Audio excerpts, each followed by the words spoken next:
to read the news and weather. Time to figure out what to say. It's time to turn the channel of the Keeler Show today. Why do we always listen? Keeler's always in the know. It makes me want to call him And tell him where to go.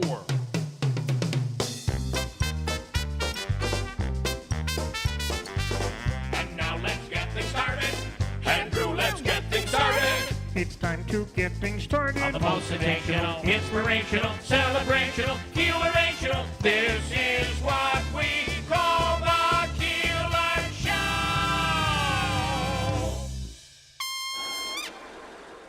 WIBX. This is Keeler. WIBX 950 and 92.3 FM. Now back to the Keeler Show.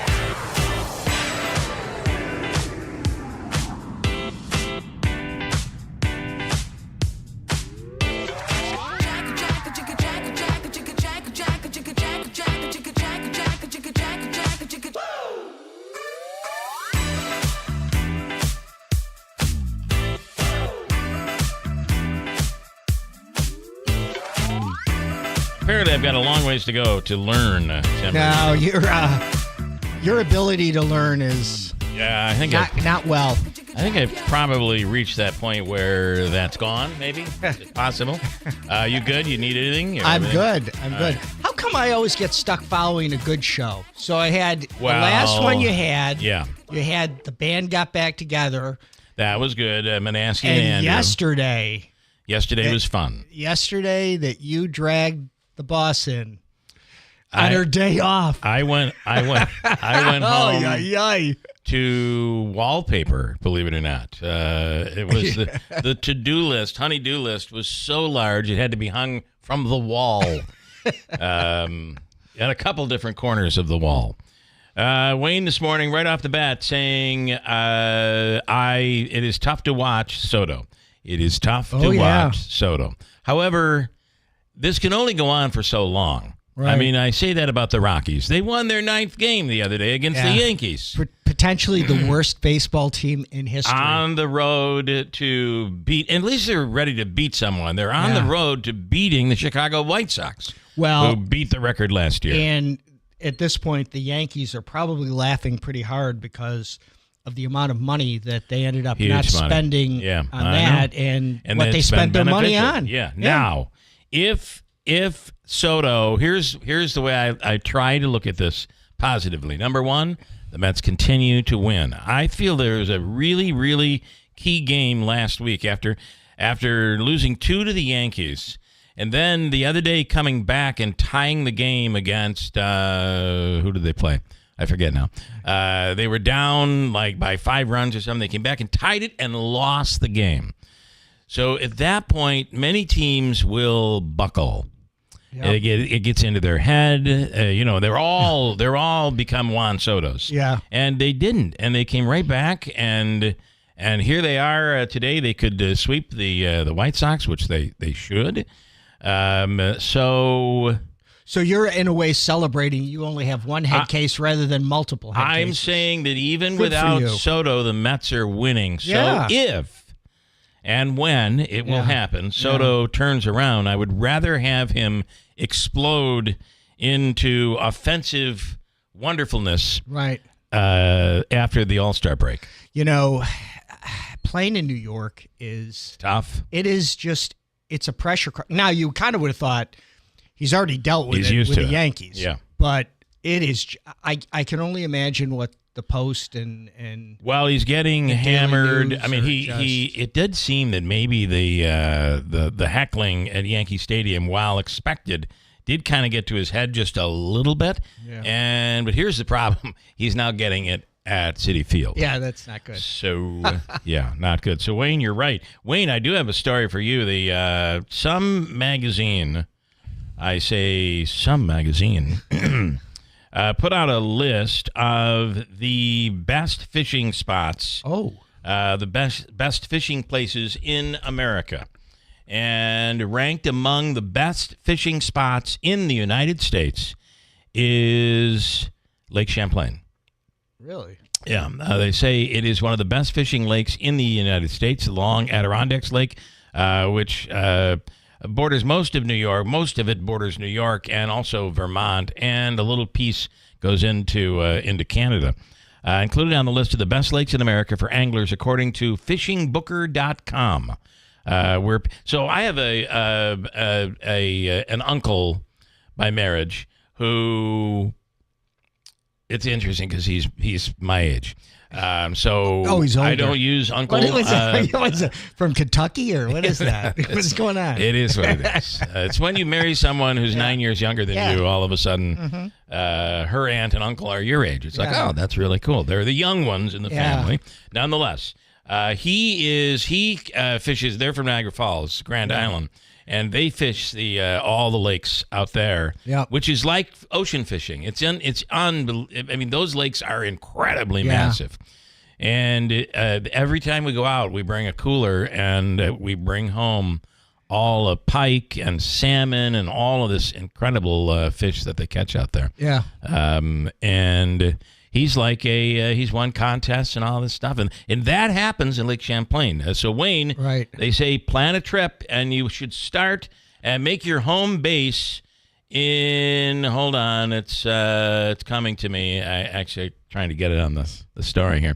Make your home base in New York, in Plattsburgh. You stay in Plattsburgh, and then you travel out, and there are over 90 different species of fish in Lake Champlain. Enjoy the 48 hours of no snow up there. Can I also tell you, this weekend? I know.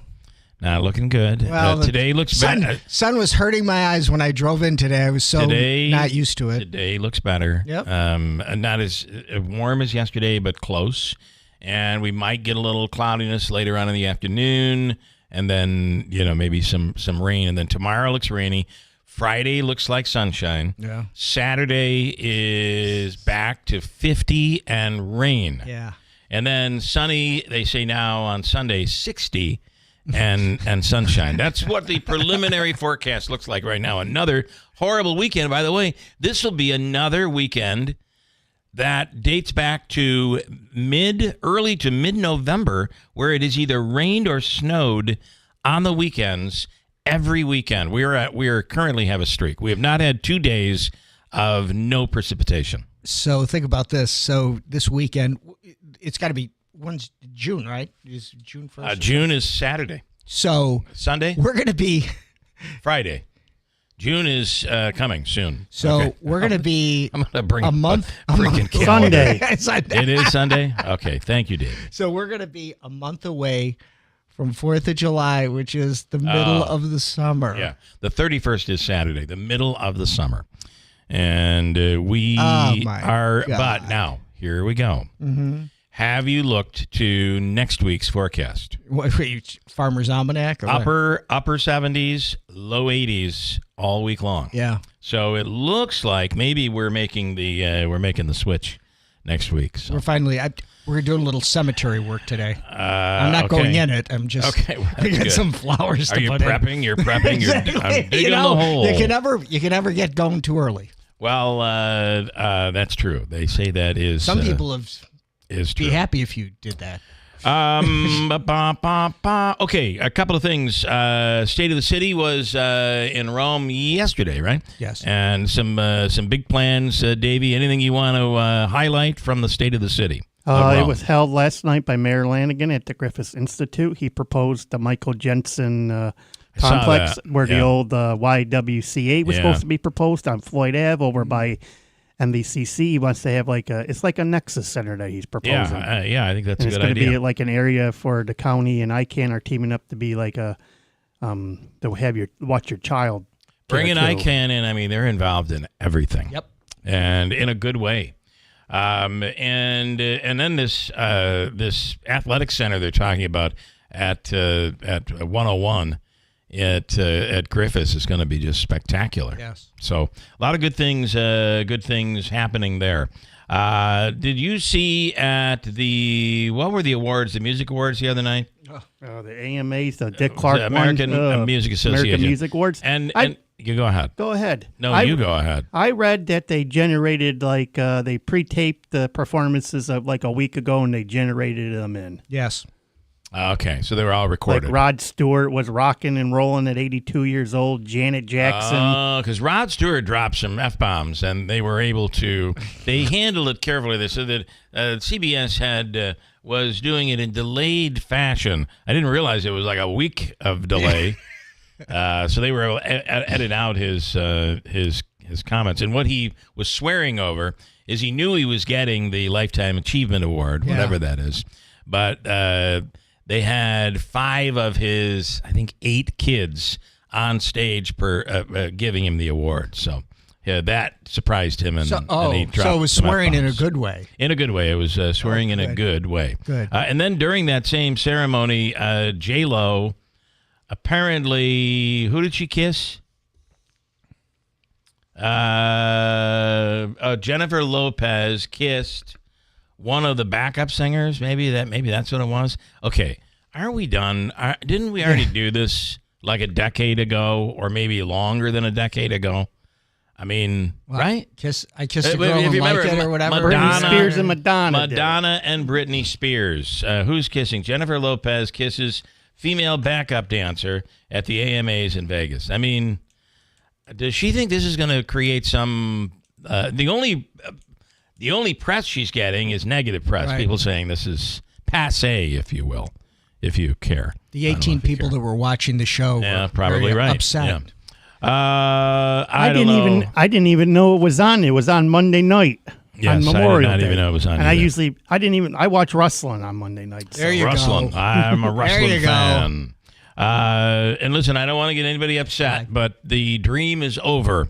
The comments, the dream that this war never would have happened if I was in office. Yeah. This Israeli conflict with Gaza never would have happened if I was in office. Okay, President Trump is not able to stop either one with a finger snap like he claimed on the campaign trail, but even worse, it's time to start. This should be a major moment for Trump. Right. By the way, TDS, it stands for?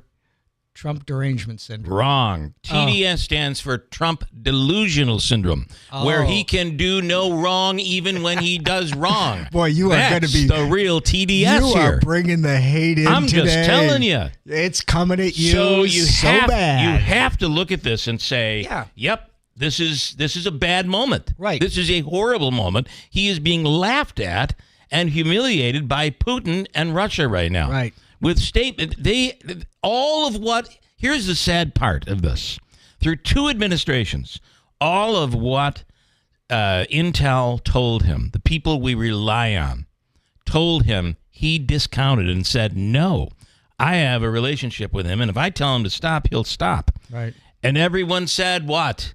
That's not true. This is a KGB guy. He's right. He is having his way with a dream of who feels that the worst mistake that ever happened to Russia was the breakup of the Soviet Union. That's exactly right. And his goal is let's put it back. Let's get the band back together. And that is his only goal. He has no respect for Trump whatsoever, and we now clearly see that. We see that now. So no more. This never would have happened if he'd been in on. None of that. It doesn't work anymore because he can't stop it now. In fact, you have to ask yourself, how many people in Ukraine have died since basically the president has stepped back and said, we're working, we've got a negotiation, we're near a ceasefire. And every time he says it, what happens before and afterwards? Enormous attack. Major bombardments. An enormous attack. And the other part is we tied the hands of Ukraine. Yeah. And every time he'd say something somewhat negative about Putin, he'd rip on Zelensky. That's got to stop. He has to take this as a lesson learned, maybe. Right. Maybe they had a big prisoner swap, which was good. I mean, all things good. I'm not saying that good things haven't happened. Right. I'm saying this is really bad. Right. I'm just trying to pull you out of this. If you don't recognize it, you're suffering from TDS. Just saying. Oh, I can't imagine the text you're going to get. Listen. I know exactly what I'm going to get. I'm sorry, you were right. Stuff like that. Comments like that. And I appreciate it. I do. I want to see that person. I appreciate all of those comments. That's good. Chuck Lester, thank you for for really stepping in there and owning it. What else do we have? Can I get into anything else? Anything else? Do I have Ryan? What's our topic? A Maryland Democratic congressman said he was unable to meet with one of the constituents. This is one that's being held, right? Is that the case? Ryan Schmelz from Fox News. Fox News Radio on the line right now. Sorry, Ryan. I was going off on my own little TDS tirade here this morning. All good. Inviting hate mail. I'm inviting hate mail today. All right. So this is a Salvadorian man who has been wrongly deported, and you have these Congress people asking to see them. This is not the first time. What do we know about this one in particular? Well, this one in particular is the man who actually represents the district Kilmar Breaker Garcia was living in. So he made this trip. He was trying to meet with him to check on his conditions, and he was denied access to a visit, saying that he needed a permit to do so, which he says is ridiculous, and he's very frustrated about that. So he's become the latest one to go down there and visit him. Certainly, I think this one probably stands out more because this is actually the congressman who represents the district he was living in, and he was denied access once again by the El Salvadorian government. So I guess this is all part of what is being argued in the courts, right? This is why due process becomes an issue. Now, the problem that the Trump administration says is that it'd be impossible to perform, to allow for due process when it comes to everyone. There are so many people we're deporting. So how do you solve that problem? Because this becomes one of those people slip through the cracks that shouldn't. Yeah, I mean, immigration judges has been one thing I've seen floated around as a possible solution to the backlog that we're dealing with right now. That's one of the big problems, that there is this massive backlog, and it's not just for people who come in here illegally. It's for people who have asylum cases, people who have work permits and are trying to get that work permit upgraded to a permanent citizenship. It's been a long-running issue, but Congress has not been able to fix it. So, I mean, President Trump can say that. They're like, oh, well, there's too many people in the country, or there's too much of a backlog, so we have to. That's why we're doing what we're doing. But a judge probably isn't gonna buy that argument, as the judges have not bought that argument so far. But the one thing the administration has going on that's, I think, a little bit different is, remember, MS-13, Tren de Aragua, a lot of these gangs are now designated terrorist organizations. Right. So the argument is that the administration has a lot more authority when it comes to deporting certain individuals, especially the ones who might have ties to either MS-13, Tren de Aragua, or one of these other gangs that are now designated as terror organizations. That changes everything, right? I mean, all of a sudden now it's a war. It's an active. You're in a war situation where you don't have those. You're not afforded those same due process laws, I believe. After 9/11, everything changed on that. Right. Yeah. So. Yeah. All right. Interesting stuff. And also we just reauthorized the Foreign Intelligence Surveillance Act, the Section 702, last Congress for, I believe, a period of time. And, one of the big things that they've talked about that is, warrantless surveillance. Well, the Freedom Caucus and some of the conservative groups were really big on getting things like the warrant requirement put in there. Eventually those things were shot down. But I think the big argument against the warrant requirement is that, it prevents law enforcement being able to act quickly when there's a threat. So I don't know if that plays in here, but I think it is something to kind of look at down the road as does this have any ties to this? Because, now that they're designated as terror organizations, it, ties into how we deal with terrorists, how we deal with drug cartels. Yeah. All right. Here's one thing that I can, a little nugget of positivity that I could throw to all of the Trump TDSers out there. And that is, listen, there's no activity at the border. The southern border has been. If you say you can't solve that problem, and we heard it 1,000 times, it has been solved. Yep. Yeah. Well, here's the funny thing. Republicans like the fact that Democrats keep going on these trips and keep talking about it because Republicans feel it's a winning issue. Yeah. And they want Democrats to keep doing this because, when you talk about something like the border, I think there's this concern that it's not going to be a big campaign issue next election cycle because it's not a crisis like it used to be. So that's just like a little fascinating nugget right there. It is, and here's the other thing. Let's just look at us in history. This has similarities to what happened during World War II when with the internment of Japanese Americans, right? That was a constitutional violation. But you know what? No one cared back then.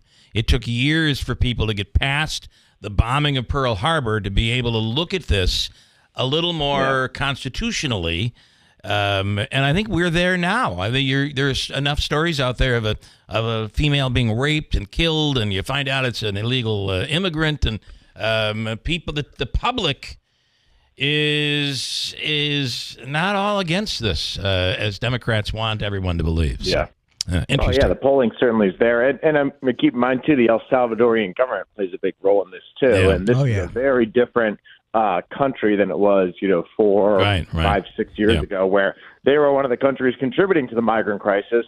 Now they're kind of an ally when it comes to the Trump administration. Yeah, interesting. Okay, Ryan, as always, thank you so much. Ryan, pray for me. I'm about to read some comments. So. Oh, they're going to be good. Have a great day, man. Have a good one, guys. All right, thank you. Do you want to hear a couple? I do have a couple. Rob, this is interesting, and I completely disagree with Rob on this. 1,000 times over, and there's always but what about? This is going to come out. Whataboutism? The whataboutism. 87% of illegals Obama deported did not get a hearing. Crickets. Let Europe fight. This is the comment from Rob. Okay. Let Europe fight Putin. It's not our fight. No more money or weapons. That's not a good policy. Yeah. And it's the type of policy that lands us back in another 9/11. Right. Unfortunately. Although there are a lot of people that believe we've spent enough. I would say we've spent money. We haven't put lives on boots on the ground. Yeah, we're fighting to the last Ukrainian. We're just throwing money at this and weapons. Yeah. And it had done a great job of weakening Russia. And so the question becomes, what's the right move? Chuck Lester. He finally agrees with you. No, I think I might have struck a nerve. Chuck, I apologize. Maybe I shouldn't have brought you into this, knowing that you are the liberal that you. No, I'm just kidding. What the F do I own? Oh, so Chuck's not happy. He got on his stilts to tell me this. What the F do I own? Please keep talking and prove you don't get your news from 60 Minutes and Good Morning America. No, actually, this story's in the Wall Street Journal. Check it out. Murdoch, check it out. Are your ears brown? Your head is so far up your ass? They must be, little guy. Oh, wow. We're going to the little height. Guy thing. We're going to the height. He's so high and you're so low. Why don't you pick on the fact that I'm wearing a pink shirt today? Salmon. That is salmon. And Joe Joseph, this morning, you were correct. Obama deported almost 12 million. Clinton deported almost as many. Where was the due process there? Listen, I believe there should be due process. I think that is where this becomes really tricky is if this is an invasion of the United States, that really the Trump organization is basically using a wartime act. Right. It changes the legality of everything. Right.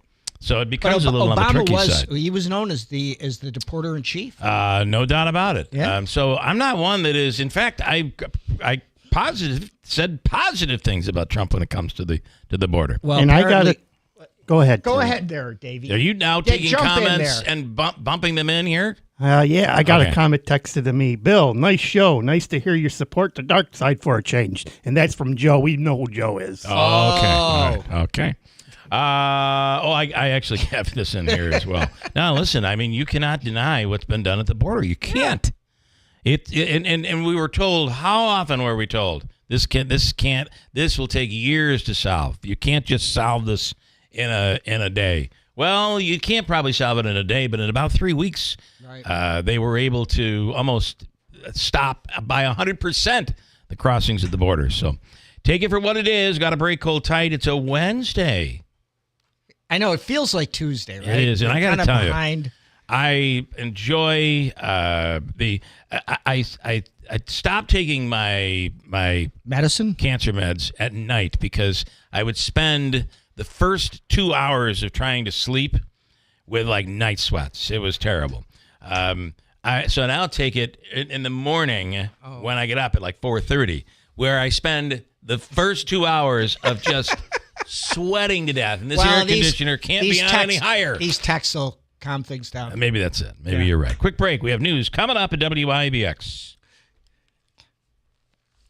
Good morning, WIBX 950 AM 92.3 FM. I'm Megan Stone with your news update.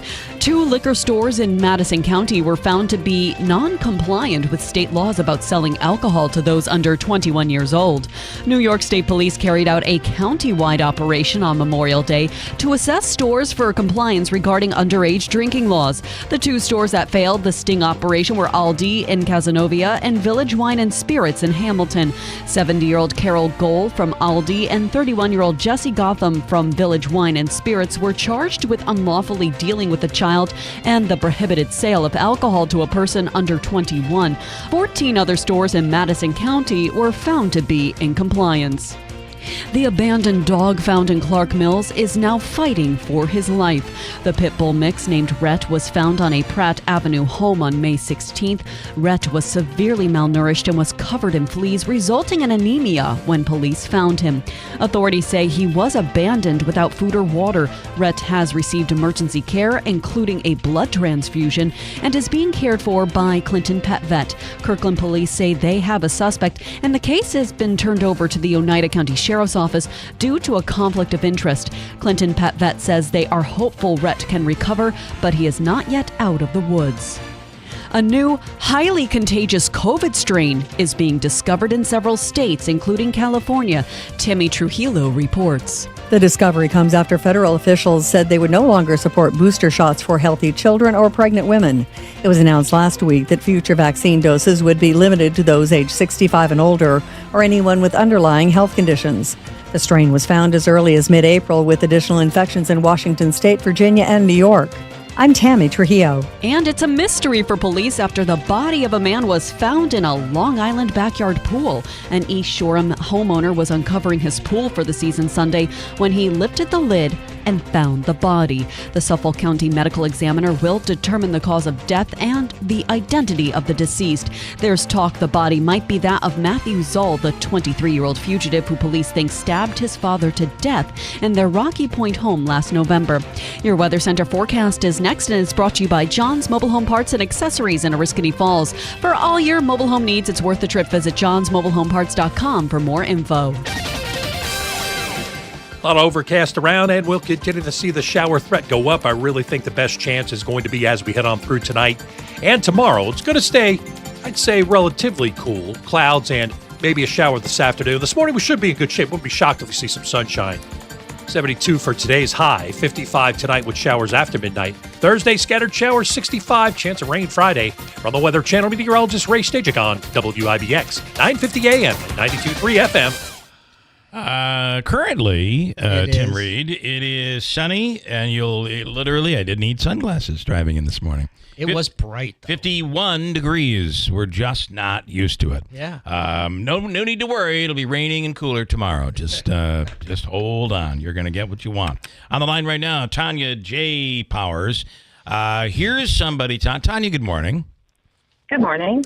Here's someone who is about to experience the wrath of President Trump. Yep. And his name is Elon Musk. He made some comments yesterday. It's going to be very interesting to see how the president reacts to all of this. But he has some other news, although they did have a bit of a mishap, right, with one of their test, a bit of an explosion. Spontaneous combustion. But Elon Musk, Tanya, holding an event to talk about his plans for, this is interesting, interplanetary life. What do we know about this one? Well, not so much. Okay. He had planned to deliver his talk on Tuesday before the launch, entitled The Road to Making Life Interplanetary, which obviously had a lot of people's attention. A few minutes after it was set to start, he said, okay, we're going to postpone it until after the test flight. The test flight did not go as planned, as we already know. The rocket, the SpaceX rocket Starship, launched, tumbled out of control, broke apart, or, which is my favorite use of corporate speak so far today, SpaceX later confirmed that the incident had the spacecraft experienced a, quote, rapid unscheduled disassembly. Yes. Okay. That's honestly, what we call it. You got to give them props for the corporate speak there. That might be the way people are describing my first 30 minutes this morning, Tanya. I mean, yeah, I'm sorry to hear that. But yeah, that's the way they're kind of couching it. So at this point, he's just sort of put off the whole, hey, we're going to go interplanetary speech. I don't know if he's going to reschedule that at some point or what. But there's several of these the launches that are planned. He said yesterday that he tried to, I guess, spin this as a big improvement over the last two demos. And honestly, I guess it is a big improvement because those two ended in flames over the Atlantic. And this one just kind of broke apart on its way toward the Indian Ocean. Yeah. He said that they plan to launch a Starship every 3 to 4 weeks for the next three flights. So they are undeterred. They are going to, forward. Keep on going. Yeah. Well, you certainly want these, whatever you call that, premature disassembly. You certainly want these to happen when there aren't people and human beings inside. Yeah. Oh, of course. I mean, that's sort of I guess that's the whole point of doing several of these until they get them right, is you don't want to put people in there until it is right. So that's one of those things. But as far as the interplanetary life speech, we're gonna have to wait a little longer for that. We're gonna wait on that. All right. I have a feeling, as I said earlier, he's going to be busy with President Trump today with some back and forth because he was very critical of the big beautiful bill yesterday, saying it can be big. It can be beautiful, or it can't be both. Yeah. That'll be interesting. Oh, okay. Yeah, that will be very interesting. I missed his comments yesterday. I was not sure exactly what you meant by the back and forth, but yeah, he probably won't be real happy about that. Well, and Tanya, I don't know how you handle it, but it is. You said I missed it. I swear to God, if you lay your head to the pillow by midnight, you're going to miss 5 new things that happened overnight. It's so hard to keep up. This news cycle is moving so quickly. It's crazy. Yeah. I mean, used to when you saw the pictures of presidents when they went into office, they looked younger, and then they came out 4 years later and they looked about 15 years older. Yeah. That's the rest of us now. Yeah, that's right. That's all of us. That's all of us. That's a great way of putting it. All right, Tanya, as always, thank you so much. We'll do it again soon. Thank you. Okay. Sure. Right. Thank you. Tanya J. Powers, Fox News Radio. I have more comments. We'll get into that coming up in a second. More and positivity. Some other items in the news worth getting into, and we'll do it coming up at WIBX. Prescriptions require an online consultation with a healthcare provider who will determine if appropriate. Restrictions apply. See website for details and important safety information. Price varies based on product and subscription plan. Hey guys, let's talk ED, because millions of men experience it, but not everyone can access or afford treatments like Viagra. Well, Hims can help. Through Hims.com, you can get a full range of treatment options for ED, including daily or as-needed meds, through a 100% online process. It all starts with an online intake form. Get started at hims.com/radio, and from there, a medical provider licensed in your state will determine if ED treatment is right for you. If prescribed, your medication is shipped to you for free. Find the ED treatment that fits your needs, with options up to 95% less than the brand names. Millions of men experience ED, but Hims can help. To start your free online visit and save up to 95%, go to hims.com/radio. That's hims.com/radio for your free online visit. HIMS.com/RADIO. I went in for a regular prostate screening, and my lab results showed my PSA level were elevated.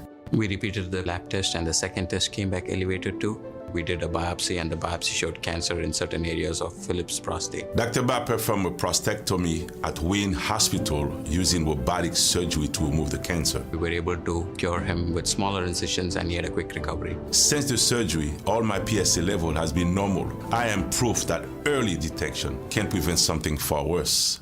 I had been lifting something heavy, felt a tinge in my back. I also had some shortness of breath, but thought it was due to what I figured was some kind of muscle pull. I was wrong. The episodes of pain that Ray was experiencing were actually small heart attacks. The Wynn Emergency Department was able to provide immediate life-saving care to Ray's heart. If it wasn't for the amazing team at Wynn, I might not be here at all. I feel indebted to everyone who helped make Wynn Hospital a reality so I can get the immediate care I needed right when I needed it. Thank you for giving my daddy back home. At Steve Pawnee Chevrolet in Herkimer, we proudly salute those who serve. Right now, military members, active, reserve, or retired, can receive an additional $750 rebate as our way of saying thank you. Looking for a powerful new Chevy truck? Check out the 2025 Chevy Silverado 1500 Crew Cab LT 4-wheel drive. Now with 0.9% financing for 60 months, plus a whopping $67.50 in total rebates. Or explore our huge selection of Bravo certified pre-owned vehicles with financing as low as 4.99% for up to 72 months. Whether you're shopping new or pre-owned, together, let's drive to Steve Pawnee Chevrolet in Herkimer, where it's always easy to do business. With approved top-tier credit through GM Financial, Silverado offer requires 2011 or newer trade-in and 2011 or newer Chevrolet in household. Must be active, reserve, or retired military. Taxes and fees due at delivery. Offers end May 31st. See dealer for complete details. WIBX. This is Keeler. WIBX 950 and 92.3 FM. Now back to the Keeler Show. Let me tell you. Oh, let me tell you. Let me tell you about it. Well, listen, people of all ages can experience any level of discomfort in the knees, the hips, and the back, and it all can stem from, Tim Reed. What? Your feet.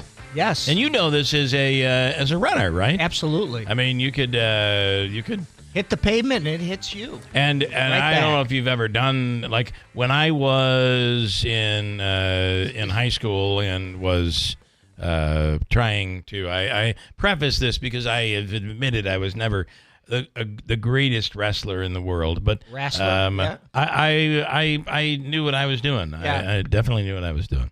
How does this do with your feet? What? Well, you wear wrestling shoes, so they're made for a wrestling mat. Yeah. And these are very, very thin. It's almost like something you'd wear as a gymnast, maybe. Okay. I don't know what gymnasts wear. Yeah. But there's no support whatsoever. Mm-hmm. So the coach would all be like, okay, we're going to do laps, all right, 20 laps. Oh, in those things? Around the gym. And when you were done, your feet were bruised. And it did hurt your back. It hurt everywhere. Yeah. And so I would always try to run on the mat, and they would think I was shortening the trip a little bit by going further in. Well, I did. I totally did. But I didn't have the pain. Yes. Yeah. And back then, the Good Feet store wasn't even invented. And I'm like, they ought to invent a store for good feet. And here we are today. There is one. Arch Support Specialists, a trusted team that can work with you and assist you in your self-care journey. Premier Arch Support Specialist, the Good Feet store enhances the quality of life for anyone desiring improvement. Mm-hmm. You're talking about a 3-step system, which includes strengtheners, maintainers, and relaxers. 3 categories of arch supports with varying levels of strength and support. The fact is, you wear these inserts, and you wear them in at times. One does one thing, one does the next, and the other one is allowing you to kind of recover a little bit, and then you start over the next day. It's a really cool system, and it does help. 3-step. The 3-step system. The Good Feet store, 4630 Commercial Drive in New Hartford. Call 315-999-3910. You can just walk in. You don't need an appointment. Yeah. Or you can make an appointment. On the line right now, here she is. Ann in Rome. Good morning. Good morning, everybody. Bill, write this day down. All right. Write it down, buddy. Hold on. Wait a minute. Wait, that's Davey. What day? I got it. Today is the May 20. By the way, today is my daughter's 23rd. Can you believe it? Wow. 23rd birthday. God bless. Happy Crazy. birthday to her. So today is May 28th. Okay. And it was on this date. It was on this date down. 23 years ago. We were on our way to a Little League game. And my wife said, I don't know, I'm seeing stars. And I'm like, well, you're looking at one right here. And a lesser star. She said, no, I think I'm something is wrong. And I'm like, all right, well, listen, we're in Utica. The game is in Cooperstown. Yeah. Why don't we'll stop at the hospital and we'll go Check from up. there. So we go to the hospital and the doctor came out and he said, okay, I think we're going to take the baby early. I said, okay. So what are we thinking? Like Friday? 5 o'clock's open. I've got nothing Friday coming night. He said, no, we're doing it right now. And my daughter was born C-section, in an emergency C-section, because my wife was in trouble. So, but it all worked out, and here we are today. Mm-hmm. And the money that girl has cost us, holy moly! Quit trying to dissuade. All right, Ann, Ann's sorry. got something to say. I'm May 28th, 2025. Now, you know I love Donald Trump more than anything. Yes. I think he made a mistake with the Putin comment that he was crazy. He was Trump being Trump, and Putin's not one to take things lightly because he is crazy. Yeah.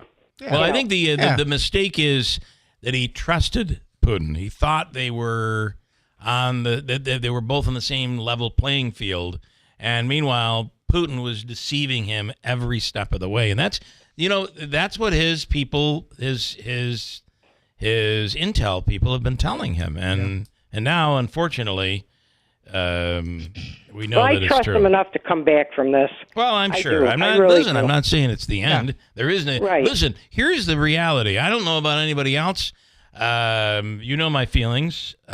But I want this man to succeed, and we don't. For all of us. We need that to happen. These are crazy times in this world. So that's how I look at it. So. Right, and he is doing a good job. For the things that he is doing good, everybody kind of brushes it off, but you know me. But I did have to tell you, mark this day, I disagreed with him on one thing. May 28th. I'm on my way to get better. I'm going to chemo today. May 28th, Ann said Trump made a... like Fonzie could never say mistake. He misspoke. I'm not changing.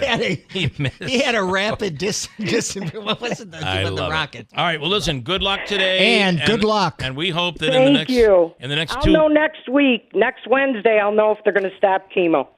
And that would be a positive that they have gotten it. So we're hoping and praying. Thank you, everybody. Thank you. Have a good day. You too. We have a lot to get to next hour, including Rose and Leparco from the Cornell Corporate Extension. I've got some stuff. I have facts coming in, plus a whole bunch of comments, including Mr. Morehouse. I can only imagine what he's saying. Hopefully it's about the Mets. We'll find out. We will find out. Coming up. From the Stanley Theater Studios, WIBX Utica, Rome, W295EI, WIBX 950 and 92.3 FM, a Town Square media station. A new way to keep foreign students out of the country. I'm Dave Anthony, Fox News. The Trump administration planning a temporary pause on new visa interviews for students wanting to come to the U.S. to study. State Department spokesperson Tammy Bruce says, it seems to be such a controversial thing that's going on, but it shouldn't be. And every nation should take seriously, and does, who's coming in. And there are reports the administration plans to ramp up vetting of those foreign visa applicants through social media. And this is the administration keeps trying to block Harvard from enrolling new international students while also freezing federal funding for the university, alleging there's a university's allowing anti-Semitism to flourish on campus and protests endangering Jewish students. In an interview with the Harvard Gazette, University President Alan Garber says Harvard will argue this week, with a hearing slated for Thursday, that the temporary restraining order granted by federal judge Allison Burroughs should be extended, offering relief to the thousands of international students who make up 27% of the student body. This as the Trump administration demands a list of Harvard's international students. That's Fox's Molly Line in Cambridge, Massachusetts. More trouble in Gaza, this time at a new food and aid distribution site for Palestinians. A crowd stormed it, breaking through fences. Then security forces opened fire, killing at least one person, injuring nearly 50. Trouble for SpaceX. Yet another test flight of its Starship fails. It did reach space last night, unlike the last two, but then... At this point, we are kind of in a spin. And the spacecraft was lost, most of it believed to disintegrated on re-entry. President Trump's getting ready to pardon a famous TV couple, the Chrisleys, who were in prison, saying this to their daughter Savannah in a call on X. To inform her that he would be granting full pardons to her parents, Todd and Julie Chrisley. Give them, I don't know them, but give them my regards. The Chrisleys shot to fame due to Chrisley Knows Best, which followed their tight, boisterous family and their lavish lifestyle. And Fox's Michelle Polino, they were convicted of bank fraud. America's listening to Fox News. Progressive presents Employee of the Month. Small Business Edition. Today's recipient from Terry's Tiny Homes, Terry! Sure, as the only employee of her company, Terry was probably the front runner, but saving money getting personalized discounts with a commercial auto quote from Progressive, well, that gave Terry the edge. Over Terry. Terry, Terry. Keep awkwardly chanting your own name, Terry. You deserve it. Woo! Be your own Terry. See if you could save in as little as 7 minutes at progressivecommercial.com. Progressive Casualty Insurance Company and affiliates. Discounts not available in all states or situations. Born on America's darkest day of 9/11, the Tunnel to Towers Foundation has been helping America's heroes ever since. People who put their lives on the line for our country and our communities need your help now more than ever. Join Tunnel to Towers on its mission to do good in their honor. Never forget 9/11 or the sacrifices of this country's heroes and their families. Show your support. Donate $11 a month at t2t.org. That's T2T.org. We're getting a reaction out of Russia for President Trump's comment on Truth Social that leader Vladimir Putin is playing with fire. Days after the president called Putin absolutely crazy amid a weekend drone and missile barrage on Ukraine. An aide to Putin has just said that they believe that President Trump is not fully informed about the Russia-Ukraine conflict. This as Ukraine's President Volodymyr Zelensky, who's also faced quite a bit of Trump criticism, is in Germany for talks. There are two focal points to this trip: progress towards a ceasefire between Russia and Ukraine and increased support for the Ukrainian defense. Germany's new leader, Conservative Chancellor Friedrich Merz, has promised to take a greater leadership role in ensuring Ukraine gets what it needs. He's warned Russia clearly has no interest in a ceasefire. Russia, meanwhile, accusing Ukraine of a significant increase in drone and missile attacks using Western munitions. Officials in Moscow say they destroyed over 100 drones last night. Jonathan Savage, Fox News. On Wall Street, stock futures are now up a bit. They had been down earlier. This comes off of a big surge yesterday when the Dow gained 740 points. In the NBA playoffs, another win for Indiana in the Eastern Conference Finals. Game 4 in Indianapolis. The Pacers beat the Knicks 130-121 to take a 3-1 lead. Tyrese Halliburton had 32 points, 15 assists, and 10 rebounds with no turnovers. Indiana can advance to the NBA Finals with a win over New York tomorrow at Madison Square Garden. Western Conference Finals. The Oklahoma City Thunder can advance tonight past the Minnesota Timberwolves. OKC leads 3-1. That's Fox's Jared Max. On the ice, Edmonton wins again. McDavid down low. Nugent-Hopkins out in front. They score. And it's Corey Perry. That broke a tie on ESPN. Then the Oilers scored 2 empty net goals and a 4-1 win over the Stars. Edmonton leads the NHL Western Conference Final over Dallas 3-1. I'm Dave Anthony. This is Fox News.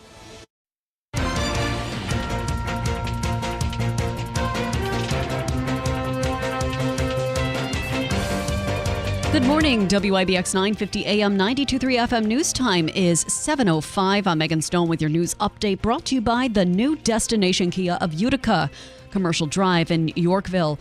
52 degrees under cloudy skies. Your full WIBX Weather Center forecast is coming up next. Utica Fire is investigating what caused a fire on Whitesboro Street. The blaze erupted around 8:15 Monday morning.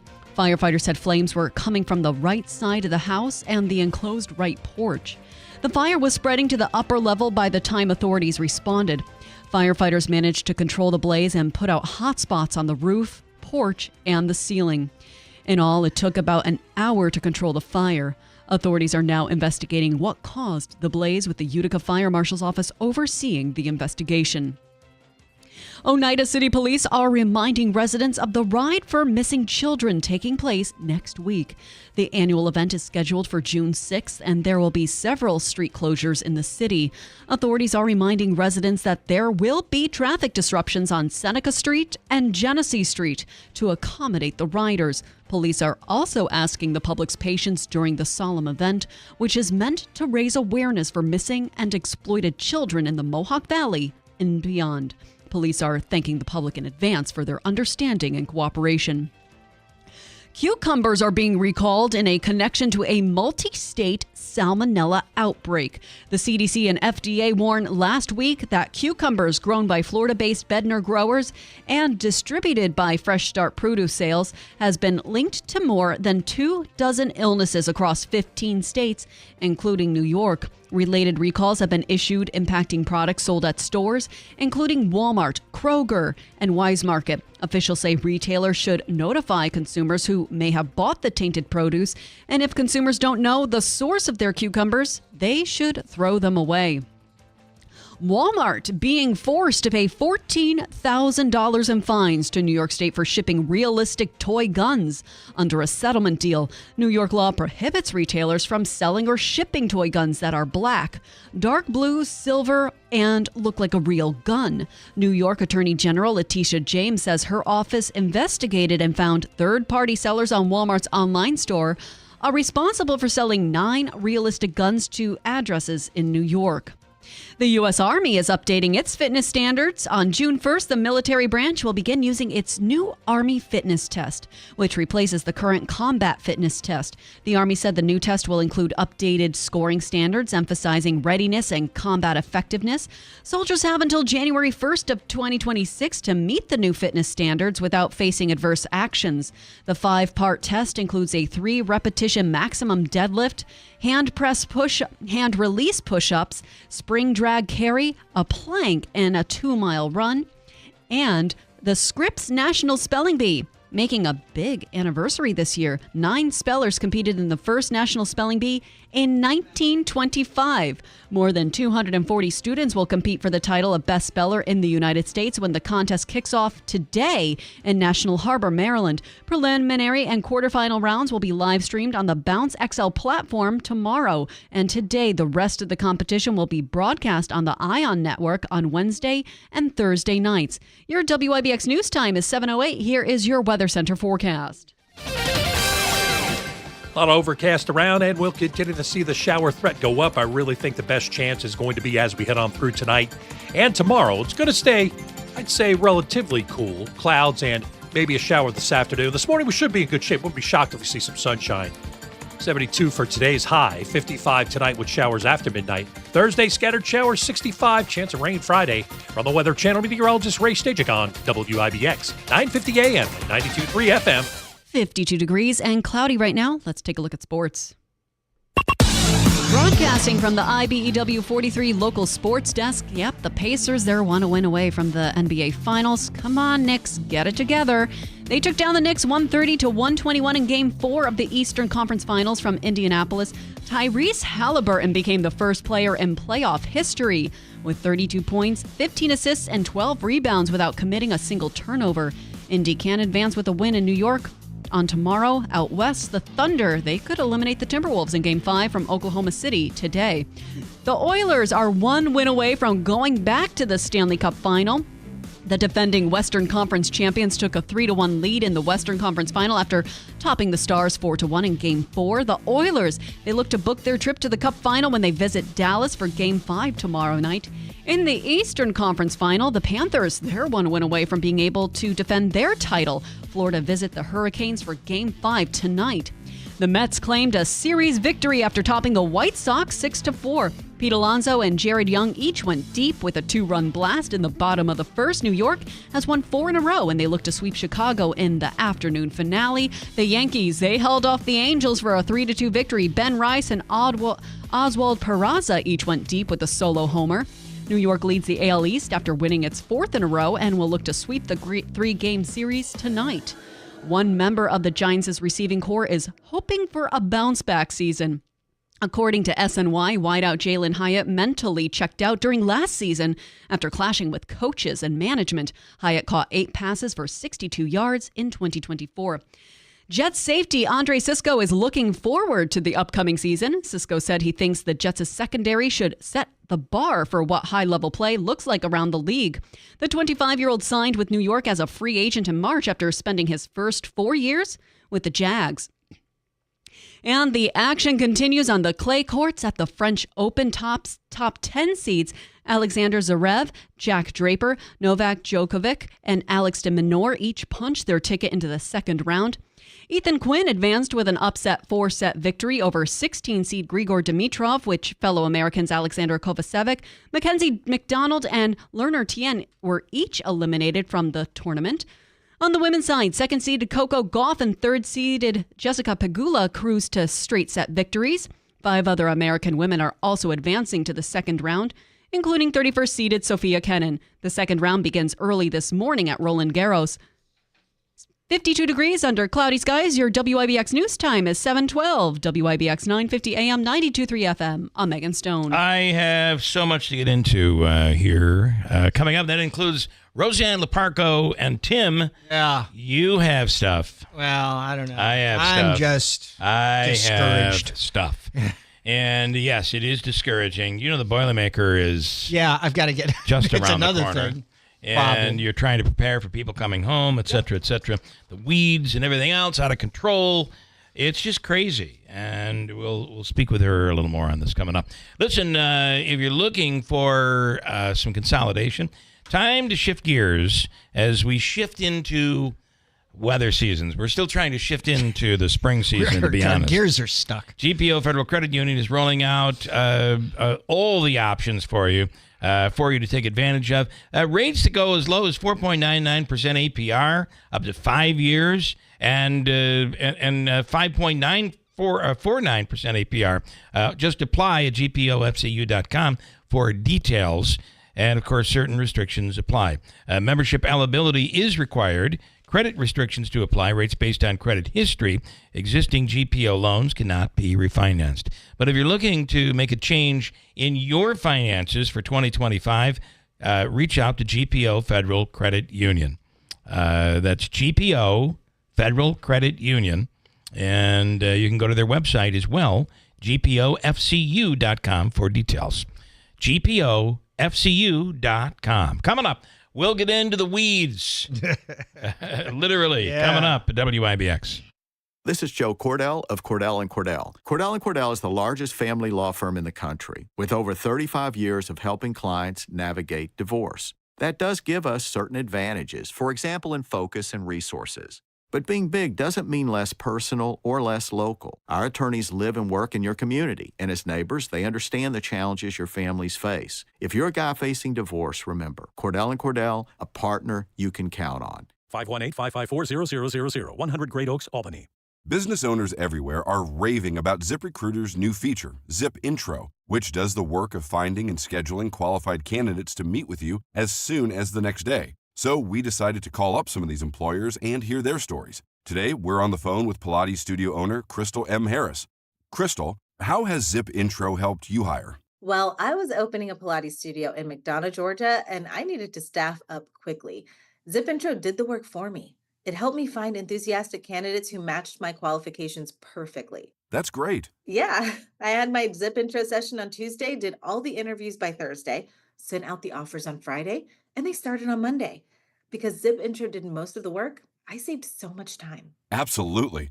And to our listeners, you can try Zip Intro for free right now at ZipRecruiter.com/radio. Once again, that's ZipRecruiter.com/radio. ZipRecruiter.com/radio. Zip Intro. Post jobs today. Talk to qualified candidates tomorrow. Is thinning hair or a receding hairline making you self-conscious? Try Hair Grow by New Nordic. Millions of men and women around the world trust Hair Grow. With its patented tocotrienol complex, Hair Grow naturally reduces inflammation in the scalp and is clinically proven to promote new hair growth and increase hair count in as little as 4 months. Stop feeling embarrassed about thinning hair and start looking and feeling your best with Hair Grow. Available online at Amazon, Walmart.com, and NewNordicUSA.com, or in stores at your local CVS. Hi folks, this is Rob Hilton. Your family is your greatest treasure. Is your estate plan ready to protect them when it matters most? At Hilton Estate and Elder Law, we understand the importance of getting it right. That's why we offer a free review of your current plan. Together, we'll assess it and provide honest feedback to ensure it truly works. No cost, no obligation, just confidence and peace of mind. Let's prepare for the future together. Schedule a free review today. Hilton, you know the name, they know the law. The Potting Shed Antiques in Whitesboro is buying silver, gold, gold-filled, vintage costume, estate jewelry, and U.S. and Canadian coins. They've been your hometown buyer for over 50 years. While other gold and silver buyers claim to offer the highest prices, the Potting Shed Antiques actually delivers. Let Don Hartman take a look at your individual pieces or your entire collection. The Potting Shed Antiques, open Thursdays, Fridays, and Saturdays. Please call ahead for an appointment. Visit thepottingshedantiques.com.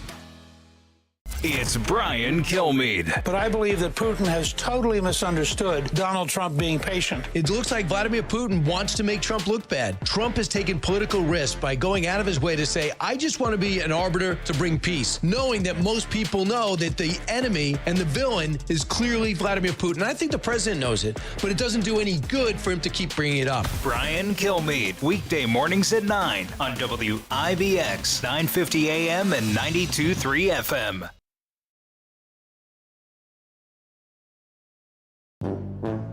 Hey, everybody in upstate New York.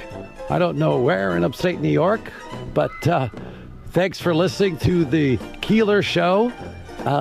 Never met this man. Don't know why I'm telling everybody to listen, but thank you very much. By the way, this is Larry David from Curb Your Enthusiasm. I have nothing else really to say to you, but I thank you for listening to me, tell you to listen to this man, Bill Keeler, on WIBX.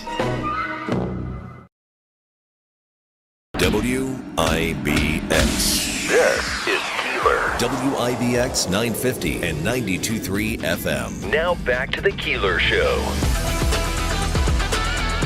I'm only going to read Bill Morehouse's Mets comment, if you don't mind. There's more besides the Mets? There may be a little bit more in there. Oh. As far as the Mets, it's the Roberto Alomar syndrome when you come to the Mets. You lose your ability to hit.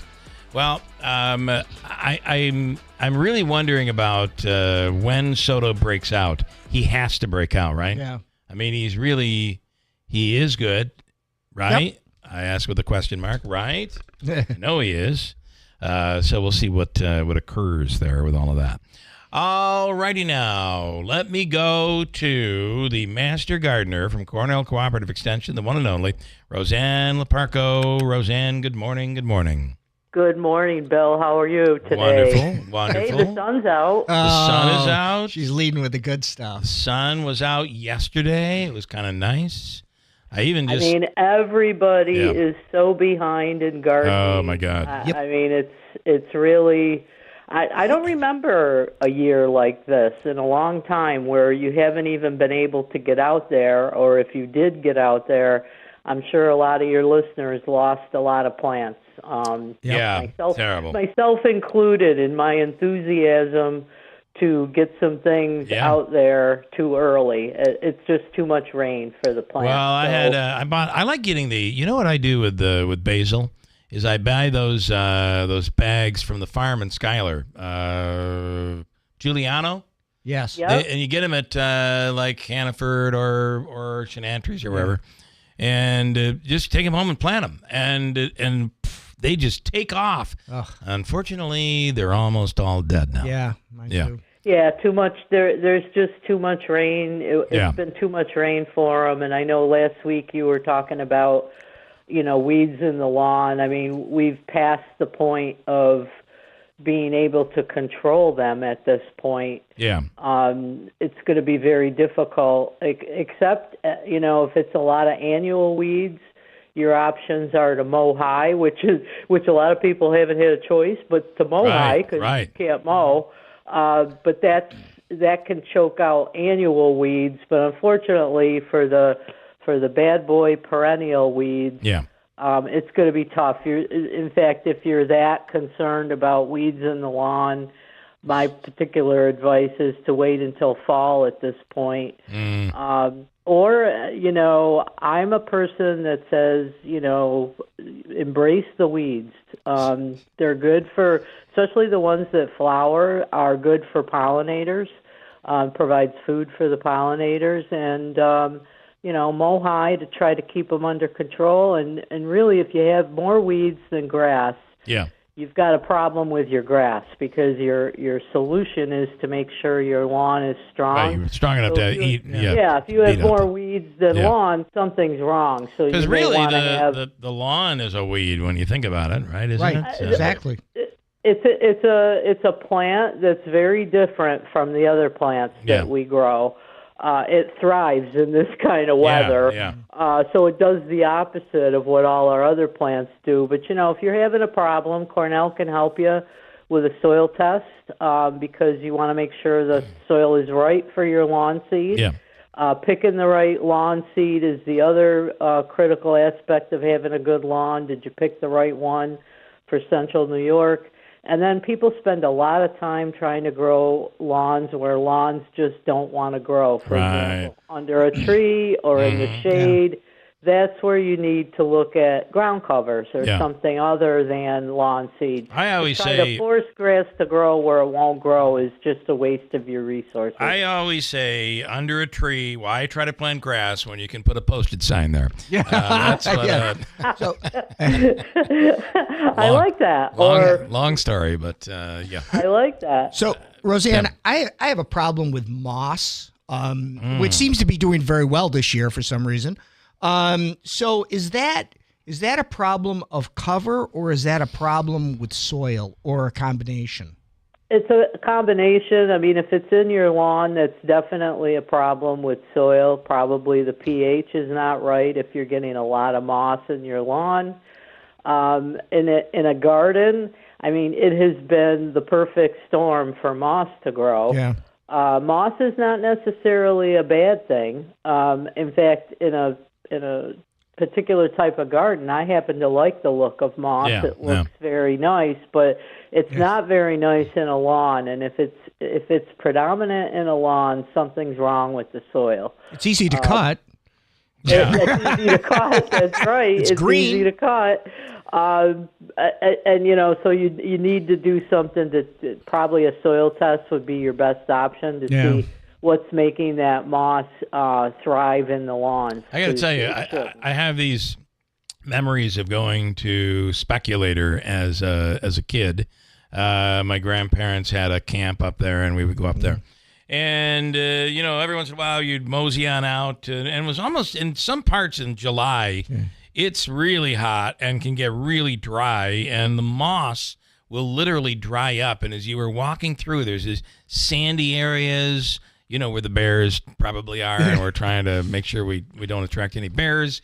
But where you'd walk on the moss and it would crunch. Yep. It had just gotten so dry. We do not have that problem right now. Nope. No, when it dries up, your moss will die back, as you mentioned. But it is thriving now. I mean, I'm seeing it in areas where I've never seen moss. So it's just not the perfect weather. Hopefully your listeners delayed planting their vegetables because I think to leave them with something is all this moisture is just a predecessor for disease issues. We've had cold temperatures and abnormal moisture. If you planted your vegetable garden, be on the lookout. You're going to have some issues. Well, next week it looks like we're up into the 70s and low 80s, and a little bit of a change. I do have to ask you, I told you I was going to come in with some weed things. Number one, a poplar. I had every once in a while I get something growing we have a rock bed that's basically ground cover, and I'm like, oh, maybe I'll leave that there. Maybe it's some really good plant that is going to be cool, and I'll let it grow. Yeah. It's a poplar. Should I pull it out or leave it? I mean, I would pull it out. Okay, I will. That's me. I would pull it out. Yeah, I mean, you're trying to, when you're in a rock garden environment, you want things to be compact. Yeah. And kind of look attractive against that background of the rock. So personally, I would pull it out. I got a what is called a bitter dock, according to my phone. Have you ever heard of it? I may have. I'm thinking in fact, I knew you were going to ask about weeds. Yeah, I got a bunch of them here for you. Well, this one is supposedly, it grows large. It's part of the buckwheat family. And It is, in some places, they love them, but in some places, they are considered a real nuisance and invasive. My guess is for us, it's invasive. I'll pull it out. Now, yeah, I think it's. I'm guessing pulling it out because all of that particular family can be almost invasive, and, and once you have one, you'll have get rid of a whole them. bunch of them. Why is it that like a really nice, beautiful rose bush can't blow into the backyard, right? This is always the case. Yeah. I mean, I'm convinced that weeds can grow through concrete. I mean, they can still do anything. Okay, here's my biggest menace, the biggest problem I am having, and every year after year, I cannot solve the problem. And I don't know that this Not enough money. Is the name. It looks kind of like a strawberry plant, creeping cinquefoil. Oh, nasty. Oh, just terrible. Nasty. Yeah. Nasty stuff.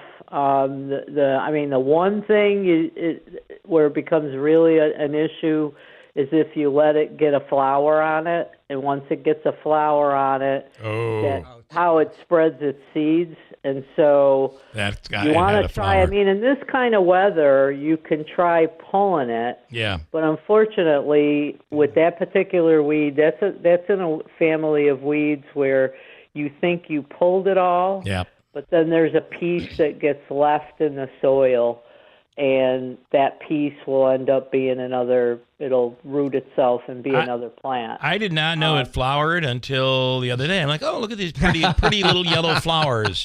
And then I realized, pretty yellow flowers. Yeah. They do, as I said before, I don't think they have enough nectar where they would be really good for pollinators. Yeah. But anything with a flower is going to attract a pollinator. But the bad news is that's a nasty weed, and when it goes to flower, it's spitting out seeds, and so you just don't want that to happen. But it's nasty. My only recommendation, because I'm not a big user of chemicals, it's hard to get to. Hand pull it. It's hard to get to. You don't know where the root is, and by the way, the root is very deep in these things. That's the problem. Yeah, it's a real what problem. happens is you think you get most of it, but you left a piece behind. I mean, that's a type of weed that really you need an herbicide to totally get rid of it. But trying to pull it, I mean, with this kind of weather, if there's anything good where the ground is wet, it's easier to pull the weeds than it would be when it's dry. That is true. The weeds seem to be, especially if you're running with mulch and stuff like that, the weeds will pull up pretty easily. They pull up pretty easy, right. All right, any other questions, Jim? Have we? No, I think we.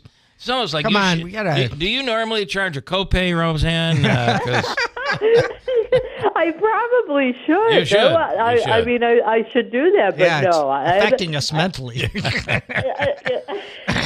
And, if you all have more questions or you want to see plants in action, so to speak, I invite you to come to our open house at the Extension. It's on July 16th from 4 to 7. We're going to have the Master Gardeners will be there, but so will other programs at the Extension. There'll be activities for kids. Our butterfly house will be up and running. We'll have Master Gardeners out in the gardens that can answer your questions, but you can see our different gardens. Come and take a look. We'll be testing new Cornell vegetable varieties in our vegetable garden, and we'll also be demonstrating All America Selection flowers and vegetables, and so you can see them growing in the garden. So come on out. All right. Free of charge. Just come out. We're having an herbal bake sale, a raffle, and if more importantly, the Master Gardeners will be there to answer your questions. All right, beautiful. All right, we look forward to it, and we'll talk to you again soon. These are very critical moments right now for people. All right, Bill. I mean, there's a lot of tension, a lot of stress. Thanks for having me on your show. I enjoy it. You're right. It is your show now. It's not my show. I can't believe I said that. It's morning. It's early. It's morning. Yeah, it is definitely. No worries. Roseanne Leparco, we love having you on. Thank you so much. All right. Bye-bye now. All right. Have a great day. River Hills Properties is the fastest growing real estate company in the region. And now it's like on hyperdrive because they now have expanded all over. And let me explain. River Hills has, they've always been a high performance real estate company that oftentimes they become your friend when it's all said and done because they work so hard for you. You're always dealing with them, and they're always making sure whether you're buying or selling, they have you covered.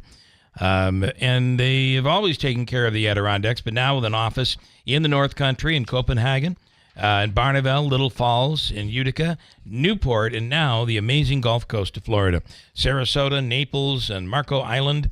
If you're looking at any point to think about maybe that snowbird concept, or you're just downsizing, or you're getting out of Dodge, Yeah. I couldn't blame you. They have you covered. What an amazing market it is in Sarasota. I hear beautiful. Andrew Dominio works there. I've heard that. I get correspondence every day. He's in the Fort Myers area. Oh. And so it's all you're completely covered. Yes. Whether it be down there in sunny Florida, or of course up here. here. Nobody's in the cold, sometimes Cold, sunny, clammy upstate New York. It's River Hills Properties. Call 315-896-1009. Ladies and gentlemen, it is. Let me see if I can make just a couple of moves here, Davey, to make this all work properly. Are you ready for me, Davey? So the next is no break here. Love it. Love it. That's what I want. And now. I know this. And now, ladies and gentlemen, it's time for the Rosenthal Report. Good morning, Jeremy Rosenthal. Good morning. Good morning to you. How are you today? Great. It's funny because somebody had asked me recently. I gave out your office number, so I'm not giving out like a personal number. But I had two questions. Somebody who was in Texas who was looking for a solid attorney.